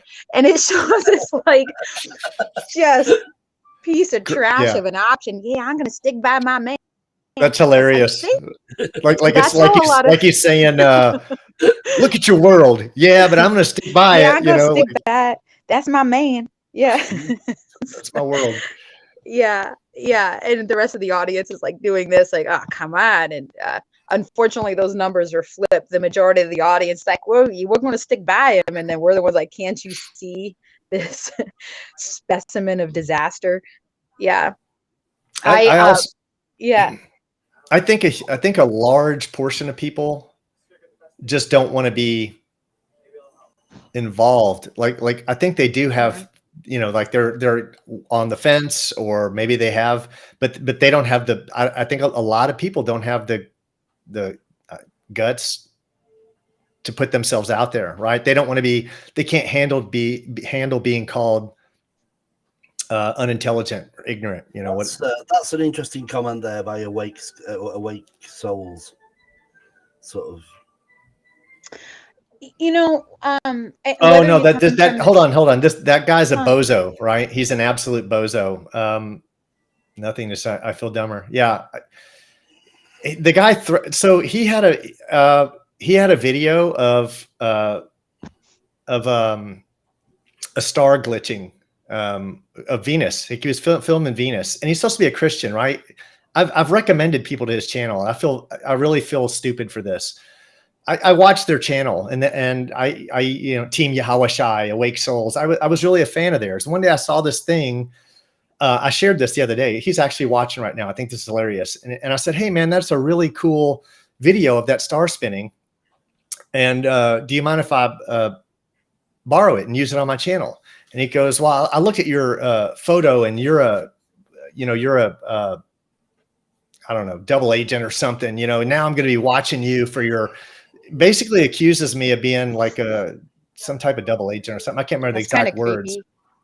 Yeah. And I'm like, dude, I thought you were a Christian. And he's like, you're lucky you don't see me in person, because if you did, I'm a lot nastier. And I'm like, buddy, I would love that. I would love to see you. I know. I would love to see you in person. Right. And he goes, the last thing he sees till he wakes up. Yeah. I'd choke him unconscious and break both of his arms, and then twist off both of his ankles. But anyway, he says, his threat to me was that he's been doing construction for like 20 years. Like, he's like, buddy, you don't know who you're messing with. I've been doing construction for 20 years. And I'm like, holy shit. I've never even heard this argument. Like he just came out and used the construction card. Like, I'm a trained badass. I can handle a nail gun and a hammer, and you don't want any piece of me, right? Dude, I would smack him. I would literally smack him. I would not give him the glory of being punched, right? You don't, that's like, you smack women. I would smack him. You could just unplug him. That'd be it. Like, crap. I'm glad he stayed around and heard it. So that's great. He's wasting his day hanging around here, but I would love to see you in person. I would love that. And I'd love to see your, like, go over coffee, your contractor skills. Show off them contractor skills, buddy. Nothing against contractors. And see, that's what he said. We're Freemason shills. He said, I'm a Freemason shill. I just thought that was hilarious. Who's this Limitless then? This one of the guys from like Awake Souls, this joke of a channel, did not go there. He calls himself a Christian, but he's not. He attacked me without knowing me for no reason, because I had a spacesuit on, right? Oh, right. Was that right? But if Austin Whitsitt has a NASA shirt on, which he did in his last debate, right? As a joke, this guy has no common sense of mockery, right? Like, he can't conceptualize with mockery. Right. But I've seen him get into it with everybody. You just got to run with it, because you know how people will have dance-offs or rap battles, and you're like, that's a method of engagement and war for them. And Bobby, you got to bring your basic tools, like rudimentary hammer chisel stuff, and let them stand in front of you and let them build something. Just bam, and they'd be like, whoa, you won, buddy. Just let him waste his time in his building supplies. I'm telling you, I had no idea. Like, this guy, but it kills me, Angelica, because he builds he runs a Christian channel, right? And he's supposed to be a Christian, and he's out here judging people. I think that's hilarious, you know? Yeah. Man. And then takes the time to come on our channel, and he's done this to other people, and then he's talking about the AE map. I didn't say anything about the AE map. Never claimed the AE map. Find one of my videos where I said the AE map. I've never used the AE map. Now the guy's just making stuff up.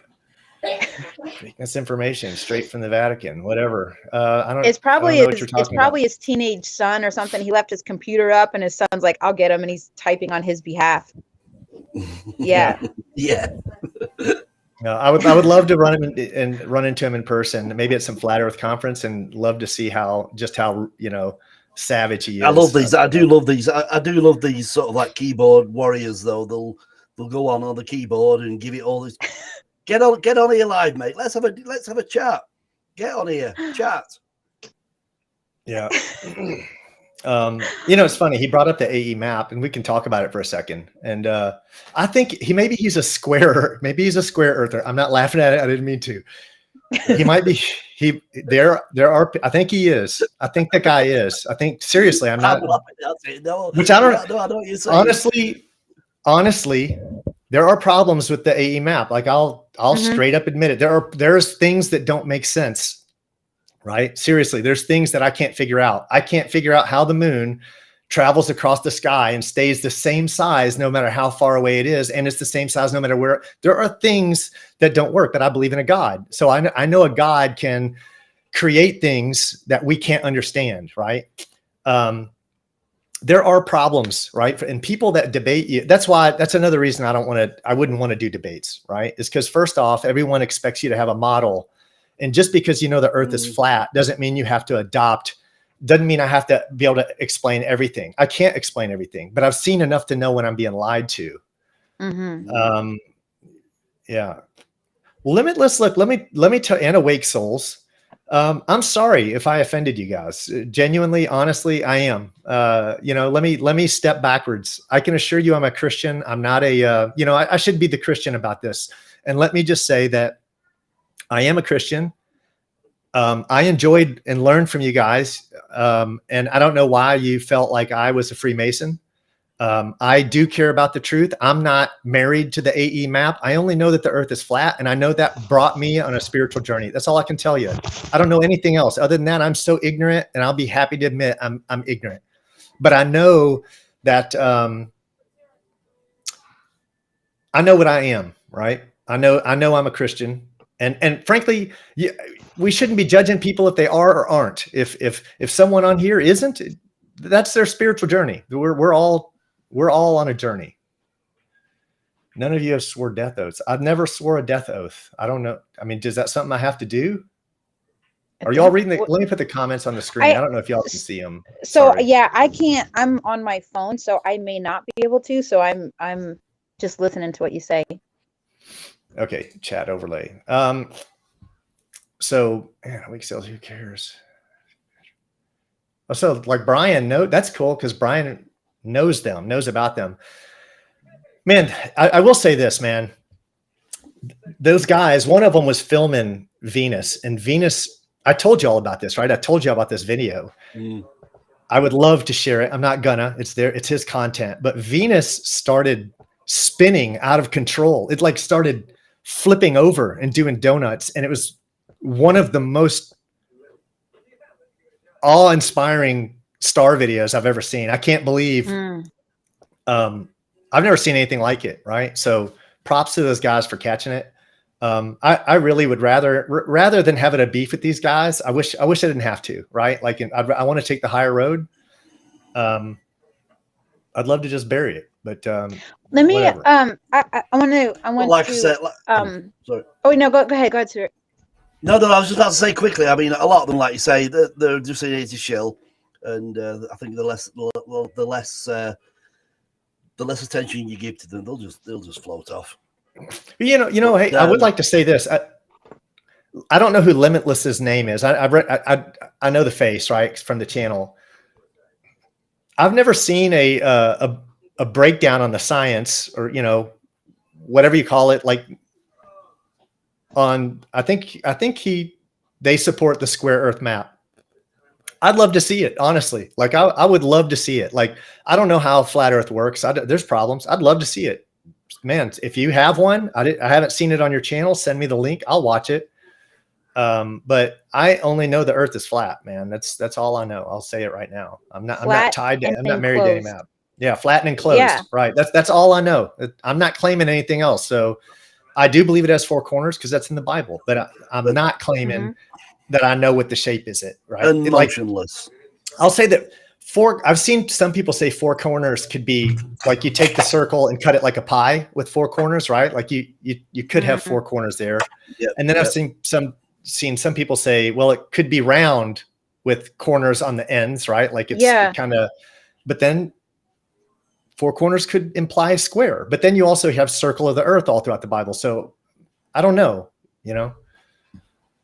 I have to bring whatever page this other guy has, to bring that parallel to something that I've experienced with a friend that I have on social media. I say friend, but you know, half the time the people that we have on our social media, we've never actually met, but I say friend because there's such a commonality in our, I'm gonna say, our Christian base and on many things. But it's very similar to what's happening here is, and not to bring in such a hot topic, but just for the relativity, he is 100% all about, his page is all devoted to abortion, preventing abortion and how wrong it is.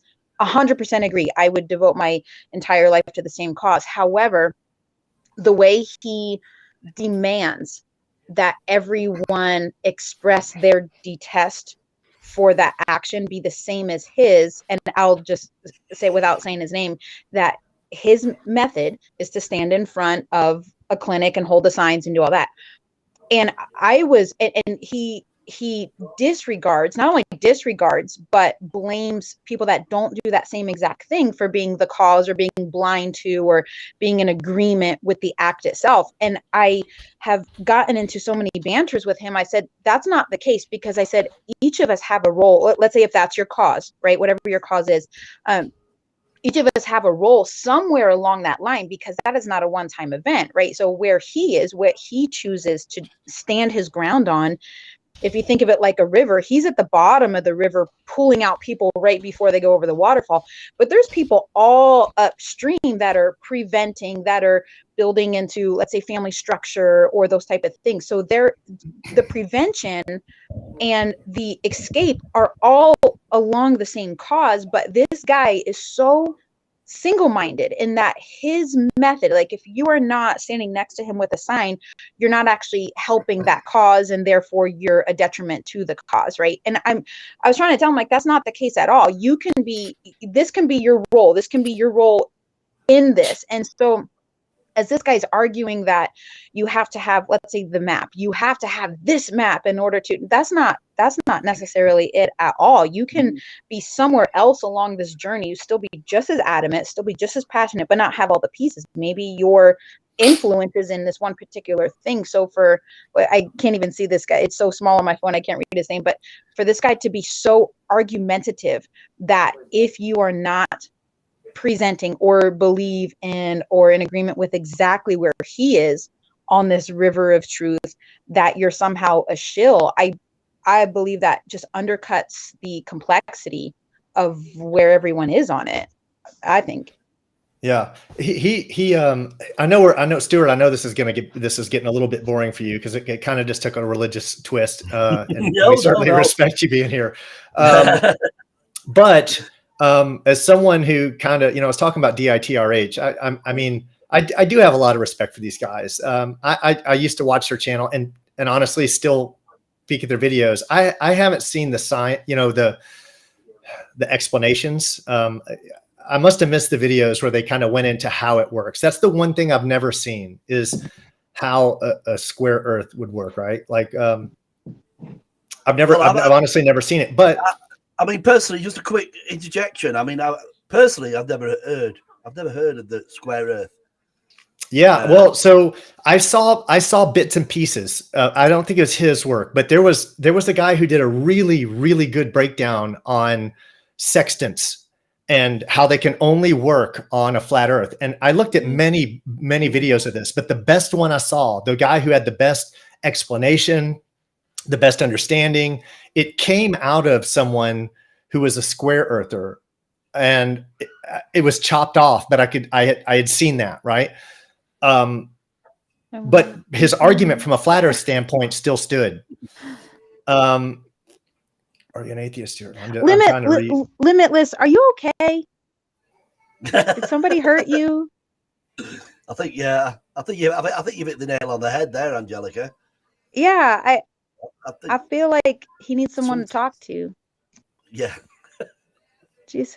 It's really small, so I'm having to squint and get my face awkwardly close to the screen for me. But Limitless, I feel like if you're in danger, blink 3 times. And we're gonna send someone to help you out. Well, let me say, I don't. man, as a Christian, right? I know I'm not as knowledgeable as some of the Christians out there. Angelica, you're one of my teachers, but I do, man, if I can squash beef, that's, the old me comes out from time to time, right? And I'm trying to, but man, I'm honored that this guy stopped in. And you know what? I'm just going to say thank you. If you send me something, I'll look at it. I will never mock you. You misunderstood me, whether you think you did or not. I'm not a Freemason, but man, I'll look at your stuff. I missed it, but Angelica's she's someone who helped guide me. That I didn't say she's a preacher, or she's someone who guided me on my journey. She was the first person that ever prayed over me. She prayed over me. Brian's on the head there, just what I was saying. He just wants acknowledgement, sad. I mean, that's probably why he jumps into all these channels just to get just it's probably the only attention he actually really gets. Well, yeah, Limitless, I'm just a mommy. I'm not yeah, anything. You're just a mommy. Yeah. Yeah. But you were the first person, right? I mean, I always share the story, right? And Angelica, when I met you, I just about died in an MMA fight. And can I just interject here, Bobby? Was Angelica your religious awakening, and you were flat awakening? Yeah. Basically, she was kind of like my religious guide. She, honestly, that is how it happened, and that's why there was such a. So what happened is when I was atheist, I was atheist as atheist could be, right? Yeah. And so many years ago, I think it was like 2009 or something, I had an MMA fight. She was on the opposing team. I was on my side, and it went 3 rounds. So I'd like to say the guy was a great fighter. It was my first fight. He had like 7 under him. He was a beast. Yeah. And, but anyway, at the end, I was on a stretcher. Right. And, I thought I was going to die. I couldn't get enough oxygen. I was hyperventilating. Angelica came and prayed over me. And normally I would have been like, get away from me, you Fruit Loop. Right. Like this, I was an atheist, but in that moment, it felt like, and I've said this, this has come up many times. It felt like warm water being poured over me, and I did not want her to stop. Right. And, I'm trying to read that saying, but that's how I met Angelica. And then, so that was my first spiritual connection that I ever had right there. Like Angelica was like, I'd never made any kind of spiritual connection in my life. And then when Flat Earth, like 15, 16, I don't remember what year, when I was researching it, and then I came across all the Bible references. And then I started to say, man, this is crazy. I think I'm a Christian. I remembered Angelica, and I reached out to her and I sent her some stuff, and she started sending me some stuff. And when I didn't understand stuff, I would ask her and say, hey, can you kind of like explain this to me? So yeah, Carlos Newton. That's crazy, man. Carlos Newton was, I was definitely a fan. That's he trained under Carlos Newton. That's awesome.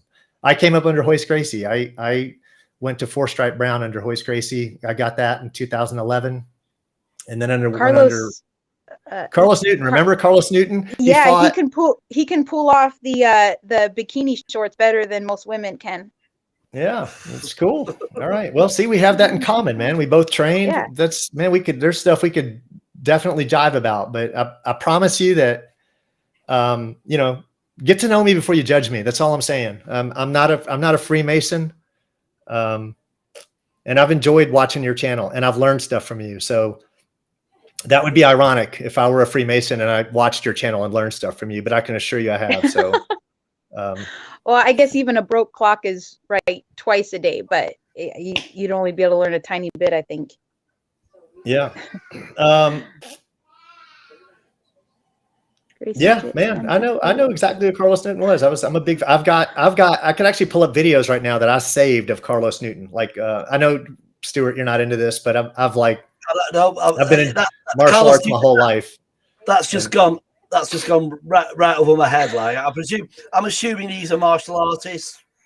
I guess he says Gracie Jiu-Jitsu, Hapkido, Jeet Kune-do, a little bit of everything. Yeah, I mean, same. Angelica, same.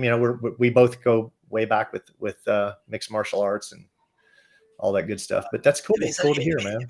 if it's any contribution, I think at the age of about 12-year-old, I did a bit of Kempo Jiu-Jitsu, but that was about it. Yeah. Well, cool, man. See, man, I'm glad we put that behind us, and just I'll continue visiting your channel, man. I'm glad that we were both able to come to that conclusion. So I think every side of it should have the opportunity and the respect to be listened to, not sort of like mocked, if you will, because I don't know.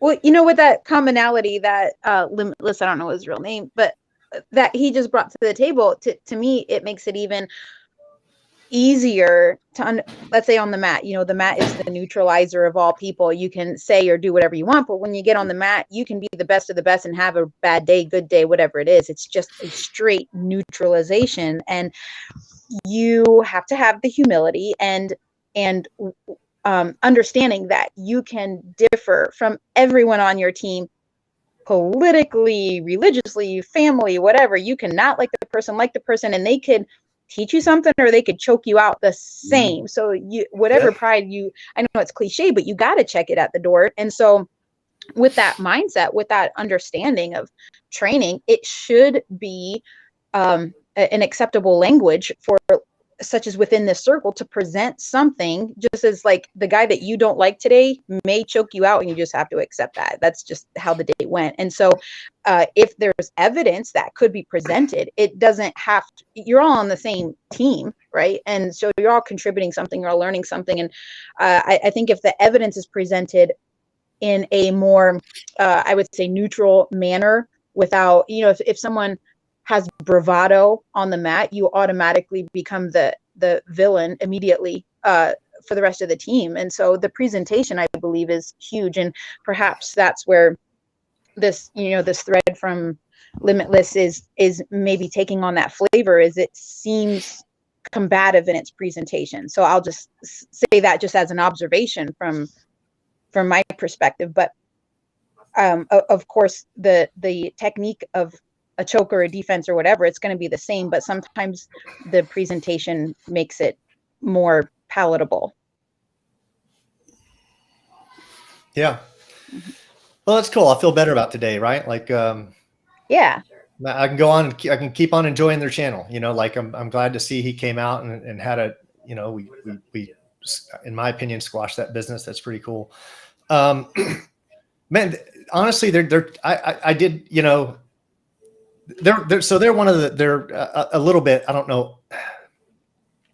They teach that the proper pronunciation of what most people call Jesus is Yahweh Shai, right?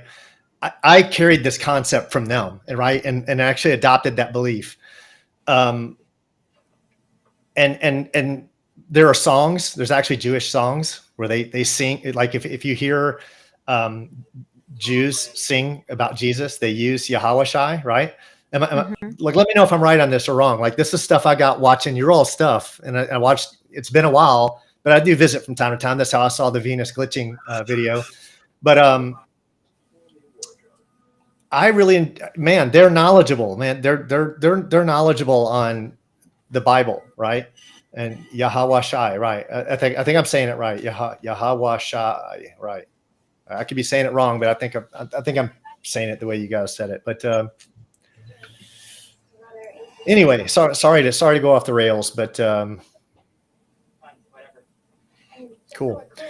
So back on it, you know, let's take a second and we'll kind of talk about that map, right? Like, Stewart, you said you'd never heard of the square Earth. Right? You never heard of that theory? I've never heard of a square Earth ever mentioned. Where I'd like, it'd be interesting. Where would that come from? Where would the?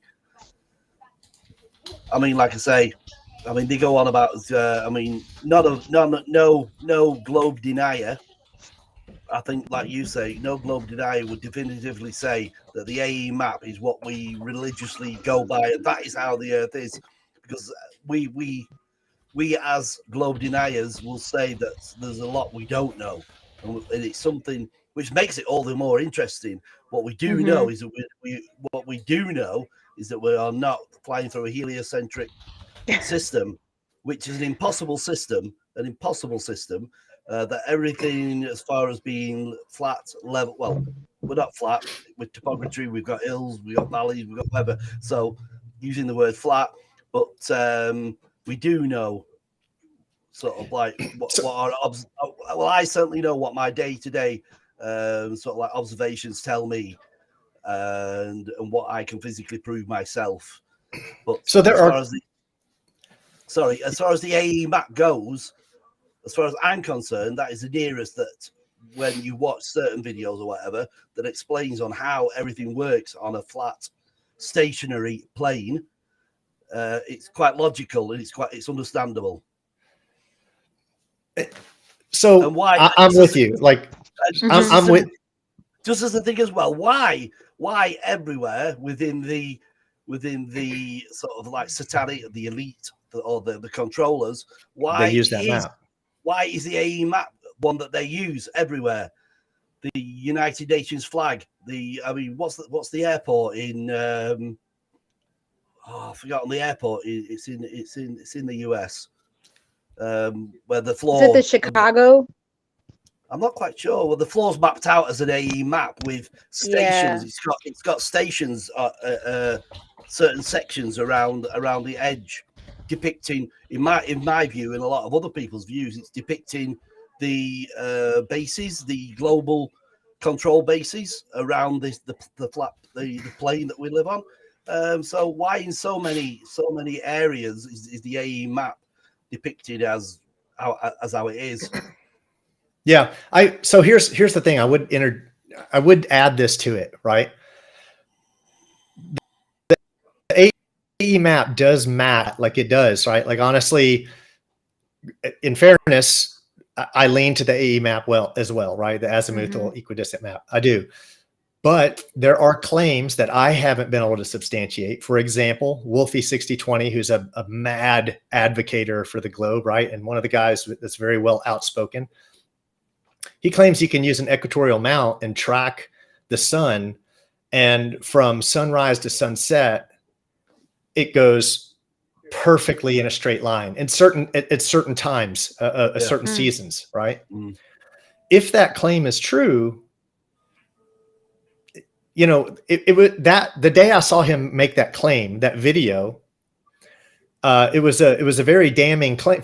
I messaged him and I was like, "Hey, well, where's the video? Share the video." He never did respond with a video. I wanted to see it, but there were other people who do have videos online who claim to have use an equatorial mount. And if you know what an equatorial mount is, it will track a celestial object in a perfectly straight line. It has an axis it turns on, right? You put a telescope on it or something, and I haven't substantiated it. But it is a claim that they make, and they're saying you can substantiate it, that the sun follows a perfectly straight path when it goes down the equator, right? If that were the case, like when I saw that, and then I remembered seeing some flat, honestly, I was like, okay, hold on, man, that wouldn't work on an AE map. Like that wouldn't, if you can. Now, I've never tried to use an equatorial mount. For me, it was only more important that I knew the globe was a lie, right? Like that was enough for me. I didn't marry myself to a map. Like the only thing I wanted to put out for people is that the globe is definitely a lie and space is fake. We don't have the resources to substantiate a map. Like I don't. I wish I did. I'm open to everything. Like I'm not, quite honestly, I'm not married. To me, it does make the most sense, the AE map, but there are things on the AE map that doesn't work if their claims are correct, such as the equatorial mount claim. What I know is that the Earth is flat. I know that. The shape of it on the corners, I don't know. But I also think that there's a way it could be round and square at the same time, right? But so then really the real question becomes, like, you could have it round with square corners, or like they're saying, but also it could potentially be, I mean, like if you even read Book of Enoch, it talks about the sun entering a gate and coming out another gate. It almost like it's talking about something dimensional, right? Like you wouldn't need that on an AE map. Like I understand the argument because I've went deep, right? Like I have went in, some of it I got from these guys, quite honestly. But other people as well. Like I've read the Book of Enoch 5 times, and it talks about, man, it talks about the circuits of all the celestial bodies, the timings of them to the T. It talks about gates they go in and out of. So all of those things for me leave question. And I would love to see what he has to show. Like I honestly would. I've missed it. I would love to see a singular video that kind of explained it all. That's what I haven't seen. I've only seen people put a little piece out there or not. But yeah, honestly, for me, like if someone forced me at gunpoint and said, pick a map right now, I'd say AE map. Like I'd say, man, they use it on everything, but I'm not married to it. I just kind of throw that out there. Like there are things that don't work on the AE map. That's all I'm saying. But I also think that God can operate in a way that he can create things that we can't comprehend. So, because we're 3-dimensional and he's not. So we're trying to I saw an explanation of this once as far as dimensionality was some people can comprehend we're 3D, some people can comprehend 4 or 5. To me, I can only go up so far before my brain's like I'm checking out, because they said the best way to think forward is to think back. So if you had, let's say, a 1-dimensional and the illustration was on a piece of paper and the person drew a line, like if you were on this line you couldn't see down, and then drew a 2-dimensional, like a stick figure table with a stick figure guy sitting at the table, and the illustrator explained it this way, that if this stick figure drawing were to hide, let's say, a drawing of a little pencil drawing candy bar under the table, and this 2-dimensional stick figure is thinking, oh, I'm hiding it from the person, we as the people looking down, I'd be like, I see where you hid that. It's under the table, right? Like you could see this drawing taking its hand and putting under the table, but in the 2-dimensional reality, the stick figure is like, oh, I'm hiding this, right? And so to think backwards will allow us to think forward. And so that entering and leaving, as it describes in Enoch, I can totally understand it in concept without understanding it in actuality. And I think that is just fine. Just like a stick figure drawing can't understand why the person who drew it can see where it's hiding the candy bar in that sense. I think a safe way, and I'm sure we're all of this same mindset, because once you start down this road, you jettison a lot of what you packed. And I think whether we articulate exactly like this or not, each of us can start a conversation that presents information and say, I reserve the right to be wrong. I mean, I think we're that far. We're on a safe enough path just by knowing the earth is flat, enclosed, and stationary, that wherever we journey on this path, that we can reserve the right to be wrong and still be on the right path, I think. So my goal, the reason I'm vocal, is because Flat Earth took me from being an atheist to a Christian. And whether it has that effect on you or not, it'll change your life for the better. At the bare minimum, I think everyone agrees that it'll show you that there's a creator, and that may end in somewhere else in 10 years for you. It may take longer. It may take shorter. You may not end up the same place I did, but I know it has a positive impact on everyone's life, and you see truth that you never knew is there. And that's why I'm adamant about sharing it. And I honestly feel like it's a task I was given, right? Like, so that said, and with the particular maps and whatnot, we don't have necessarily the resources to know that, but if a toddler is sticking a butter knife in an outlet, you smack their hand away, and that child does not need to know how electricity works or how ohms and voltage works. And the child doesn't even have to know where the breaker box is. The child does not have to know about power lines or anything else. They just have to know, I do not put my finger in that, right? But as you get older, then you want to know more about how far back does this line of electricity and how the electrons pass through. But you don't necessarily need to have that knowledge in order to not put the butter knife in the outlet. And so I think, as far as the maps go, as knowledge is presented to us and as we grow into that ability to comprehend the knowledge, that's fine. it's good. We should continue to do that, but we can still be safe within the knowledge that we already have, to just not, like you said, to know when you're being lied to. I think that's the biggest thing, to know when you're being lied to. I don't think it's critical to know the exact shape, right? I don't think it's critical to have a map. I think it's only critical to know that the world and the government, or vice versa, the governments of the world are lying to you, and you can see a creator. I think that's I think that trumps all other knowledge. That's what you have to get to. And from there, I'm not married to anything. I'm seeking knowledge just like anyone else. The flat Earth map has a few problems.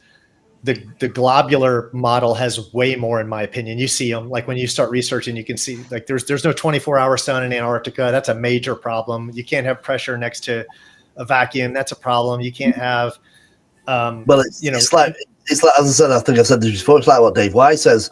If you got 3 baskets and you had a globe, works on a globe, works on both, and works only on flat. Many a thing will go in the flat Earth basket. Well, in the flat Earth basket, loads of stuff go in there, and a mixture of things will go into the works on both. But when you look into the heliocentric model and how the system works, you won't put anything into that globe basket whatsoever. Absolutely nothing, because it's all just. If you when you think logically about it all, it's. But it's like I've said before as well. I think as flat earthers, I mean, if we're so idiotic and we are so like dumb in thinking that we live on this flat stationary plane, then the fact that the flat Earth model, or the fact that we live on could easily be debunked if we were allowed. It would only take the allowance for someone to let us go out there and have a look. It would only take one person or whatever, a couple of people, to be given the allowance to go out there and have a look, and it could be debunked. We could be debunked and called idiots or whatever if we were allowed out there to go and have a look.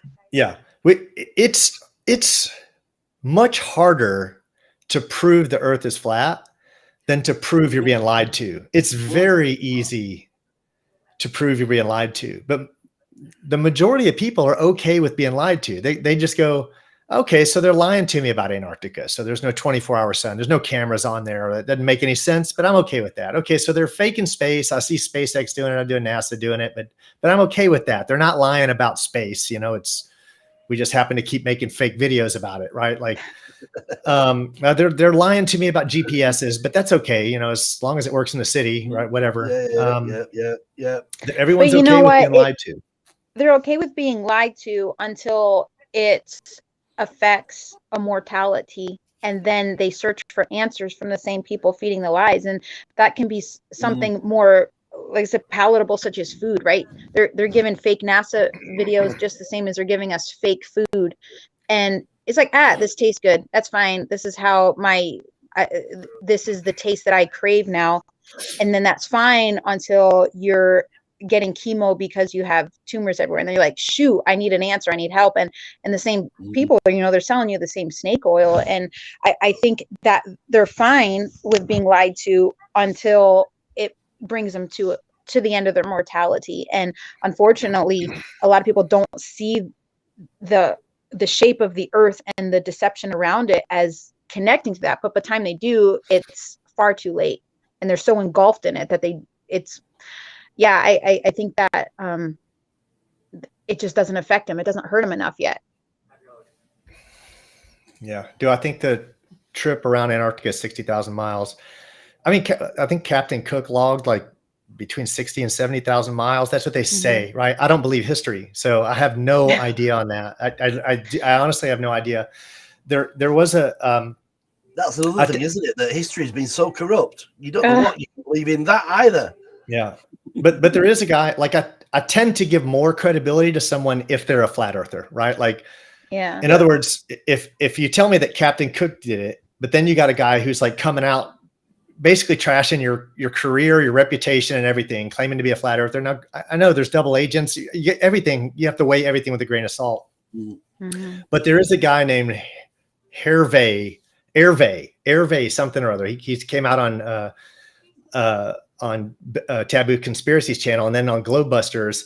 And he was actually a boat racer, and he has sailed around the globe and around, well, they wouldn't let him go below the 50. I know it wasn't as far south as the 60th parallel, but it was somewhere between the 50th and 55th, but he sailed around the world, and he debunks magnetic declination, right? So what's messed up is, we navigate the world, and all these distances, they say if you're going from here to here, like point A to point B, you look on a map or on a globe, whatever you want to look at, and you say, okay, well, that's all I have to do is go head 180, right? Because a compass is 0 to 360, right? Well, it's just 180 degrees. But then they'll say, well, because of the magnetic declination, you need to add 20 degrees, right?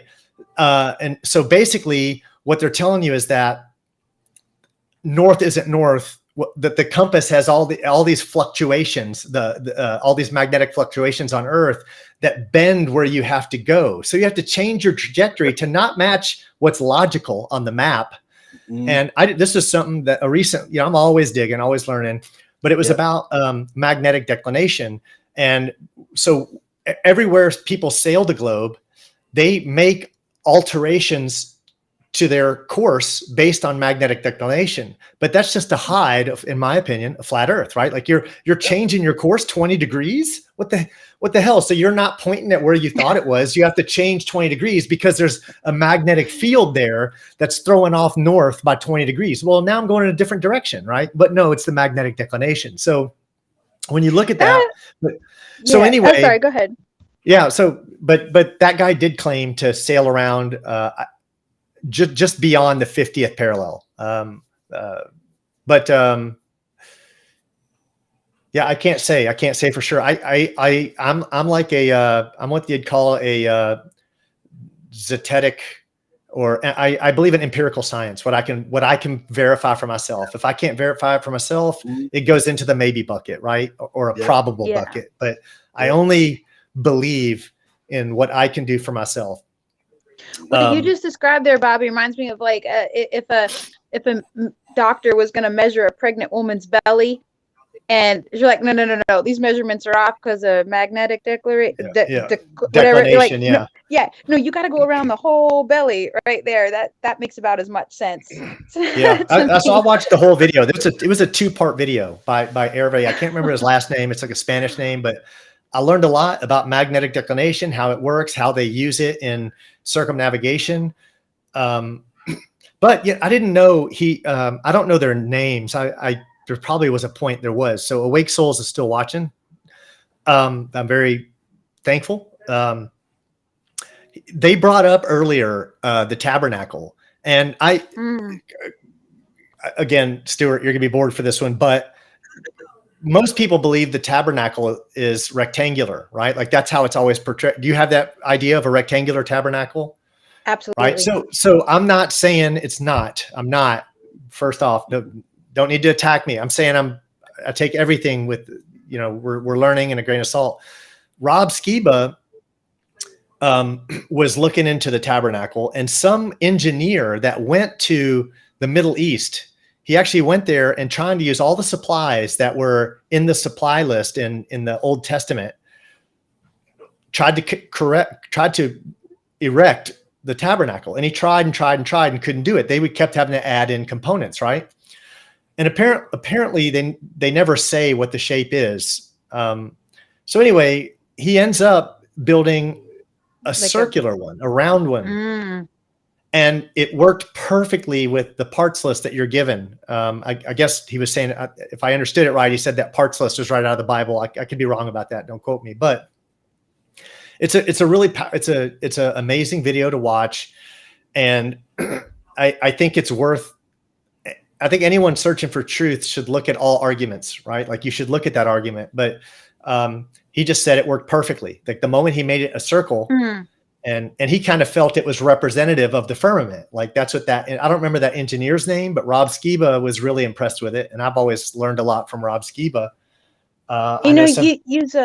Saying that makes me, I'm just connecting these dots as you're saying. And I thought this earlier, but from more of a comical, remember on Willy Wonka, where there was that one room where they said, and in this room, it's the square candies that look round. I don't know if you remember that part from your childhood, but there's a door where all the kids are outside, like, how does a square candy look round? And, it goes in and eventually it's a square candy, but it looks around is how they made that happen. But as you're saying that, Bobby, I believe that the tabernacle is flat on the sides because it's an exact representation of the New Jerusalem that comes down, which is a cube and even goes the height. But if you're saying that, I don't believe it's beyond the realm of possibility to have a circular inside of a squared or rectangular tabernacle, and that may even be more indicative of some of these maps that we were just discussing. Is it round? Is it square? And the answer could be yes.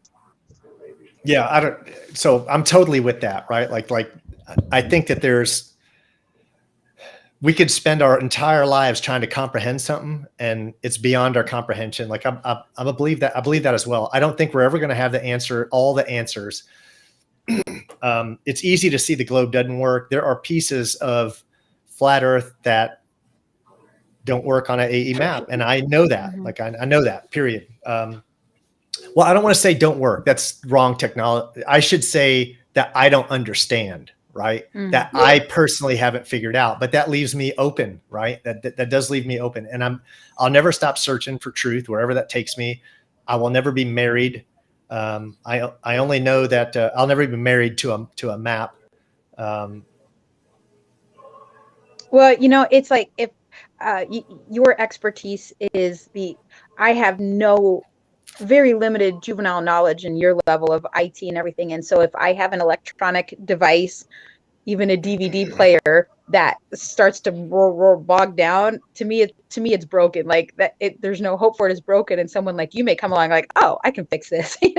This is easy for me. And so I believe the same thing with the maps. For instance, if there's something that we each don't understand about a particular map, however important that is to us, we can have the tendency to throw it out like, this is broken, but someone else with a better understanding of how the insides work, be like, no, it's not broken. It's just this and this have to come together. And I believe that's we are each given the gifts of understanding in that. And so this collaboration of us helping to understand could take something that we think is broken and still work. We're just not able to fix it yet.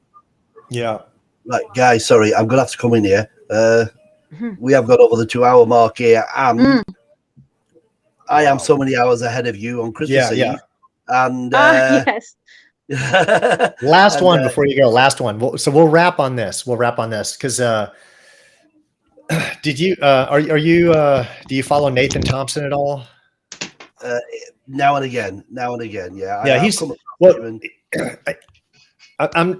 I don't want to use the term fan. I think I can learn from everyone, right? So Nathan used to have the largest Facebook channel. He had by far and away the largest Facebook group.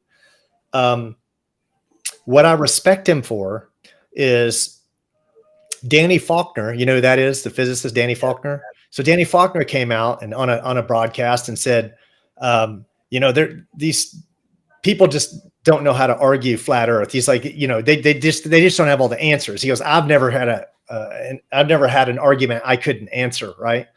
So Nathan approached him at a conference where Danny Faulkner was giving a conference. And he said, he walks up to him after the conference and he goes, can you tell me how we have gas pressure next to a vacuum? Right. And Danny Faulkner just kind of stood at him and couldn't say anything. He's holding this, but you could see he had no response. Right.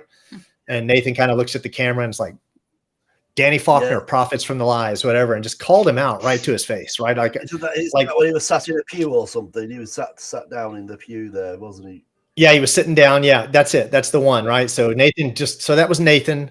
But so this week he did, I think it was last night or night before last, he did a debate on modern day debate with with a guy about, I can't remember the guy he debated, but it was about science. It was about trusting NASA. And man, these guys come prepared, man. These guys like McToon and Mr. Science Guy and Mr. Sensible. And I honestly think they have like, they have script writers, and these guys are PhDs that know the lingo, and they write their scripts for them. Right. And Nathan's just out here shooting off the hip, man. And I know he's an intelligent guy because I've seen the guy rattle on and kind of, but yeah, it was, you know, it didn't go well in my opinion, but it was entertaining to watch. I'll watch any debate. There's always a nugget of truth. There's always a nugget of wisdom. Especially Austin. I love Austin's debates. I just love them. Yeah. But, yeah. Since Stewart, you're ahead on time there. I can't open my window because it's frozen. It's literally frozen shut. But I'll send you guys away. We just had some new snowfall. Oh, look at that! I know. This way you have a little something to give. But here, let me look at my. I don't know if you can see my window there. It's literally ice on the inside. So. Hey, I'm in an enclosed earth. I'm frozen in here. Frozen in. Yeah. But yeah, anyway, there's some snow for you guys on your way out. There, I don't know if you got snow there, Stewart, or just ice still. No, yeah, we're quite mild here at the moment. I think we're in the plus temperatures, believe it or not. Nice. I think we'll be plus temperature tomorrow. We've just had a wicked sort of like -6, well that's wicked for us anyway. Yeah. And it's been an evil one, but yeah, it's mild. It's got milder again now. We're back into the pluses, and no snow, no ice, no rain or anything. So it's quite pleasant considering it's Christmas here at the moment. But yeah, like I say, it is now nearly 10:15 here at night, and I've got to. Yep. I'm a little in here as well. Well, I say a little, a young. We've got to sort things out, and yeah. But I thought it was a great show. I had a lot of fun, and as always, man, thank you. We'll try to line up another one. I'm always looking for someone else. If you all can find anyone, I'd love to get. The goal is to try to bring on. Like you say, I'm interested. And I've got a little YouTube channel, but I am interested in like you were saying, just finding out people's awakening. Yeah. Sort of like people's how they came about it, and yeah, that's my goal. Is to that's why I called it the Chronicles, right? Is I want to chronicle people that are on this journey that are either skeptics or not, and I want to see what as long as they're honest and true, right? And they're not shills, and they're not. A lot of people, I think a lot of people out here having these debates. I know we're wrapping up, but I honestly believe when you're watching people like McToon or Mr. Sensible or whoever it is, I honestly believe that they're sellouts. Professor Dave. I think they know the truth. Like they're not sold by science. They know it's a crock of shit they're selling. I think they're taking the money. I think they've sold out and they're taking the money. So, but anyway, with that said, I'll catch up with everyone this week. We'll try to, enjoy the holidays. Yep. Hope everyone enjoyed the show. Yep. Yeah. And to both of you and everybody else that's listening, have a good Crimbo. And I will, like you say, we'll do it again sometime again. And all right. I hope everyone gets to overeat this weekend. Yeah. All right. I'm going to go do that right now. Me too. All right. Until next time, signing off. Bye, everyone. Yep. See you. See you later. Bye-bye, guys.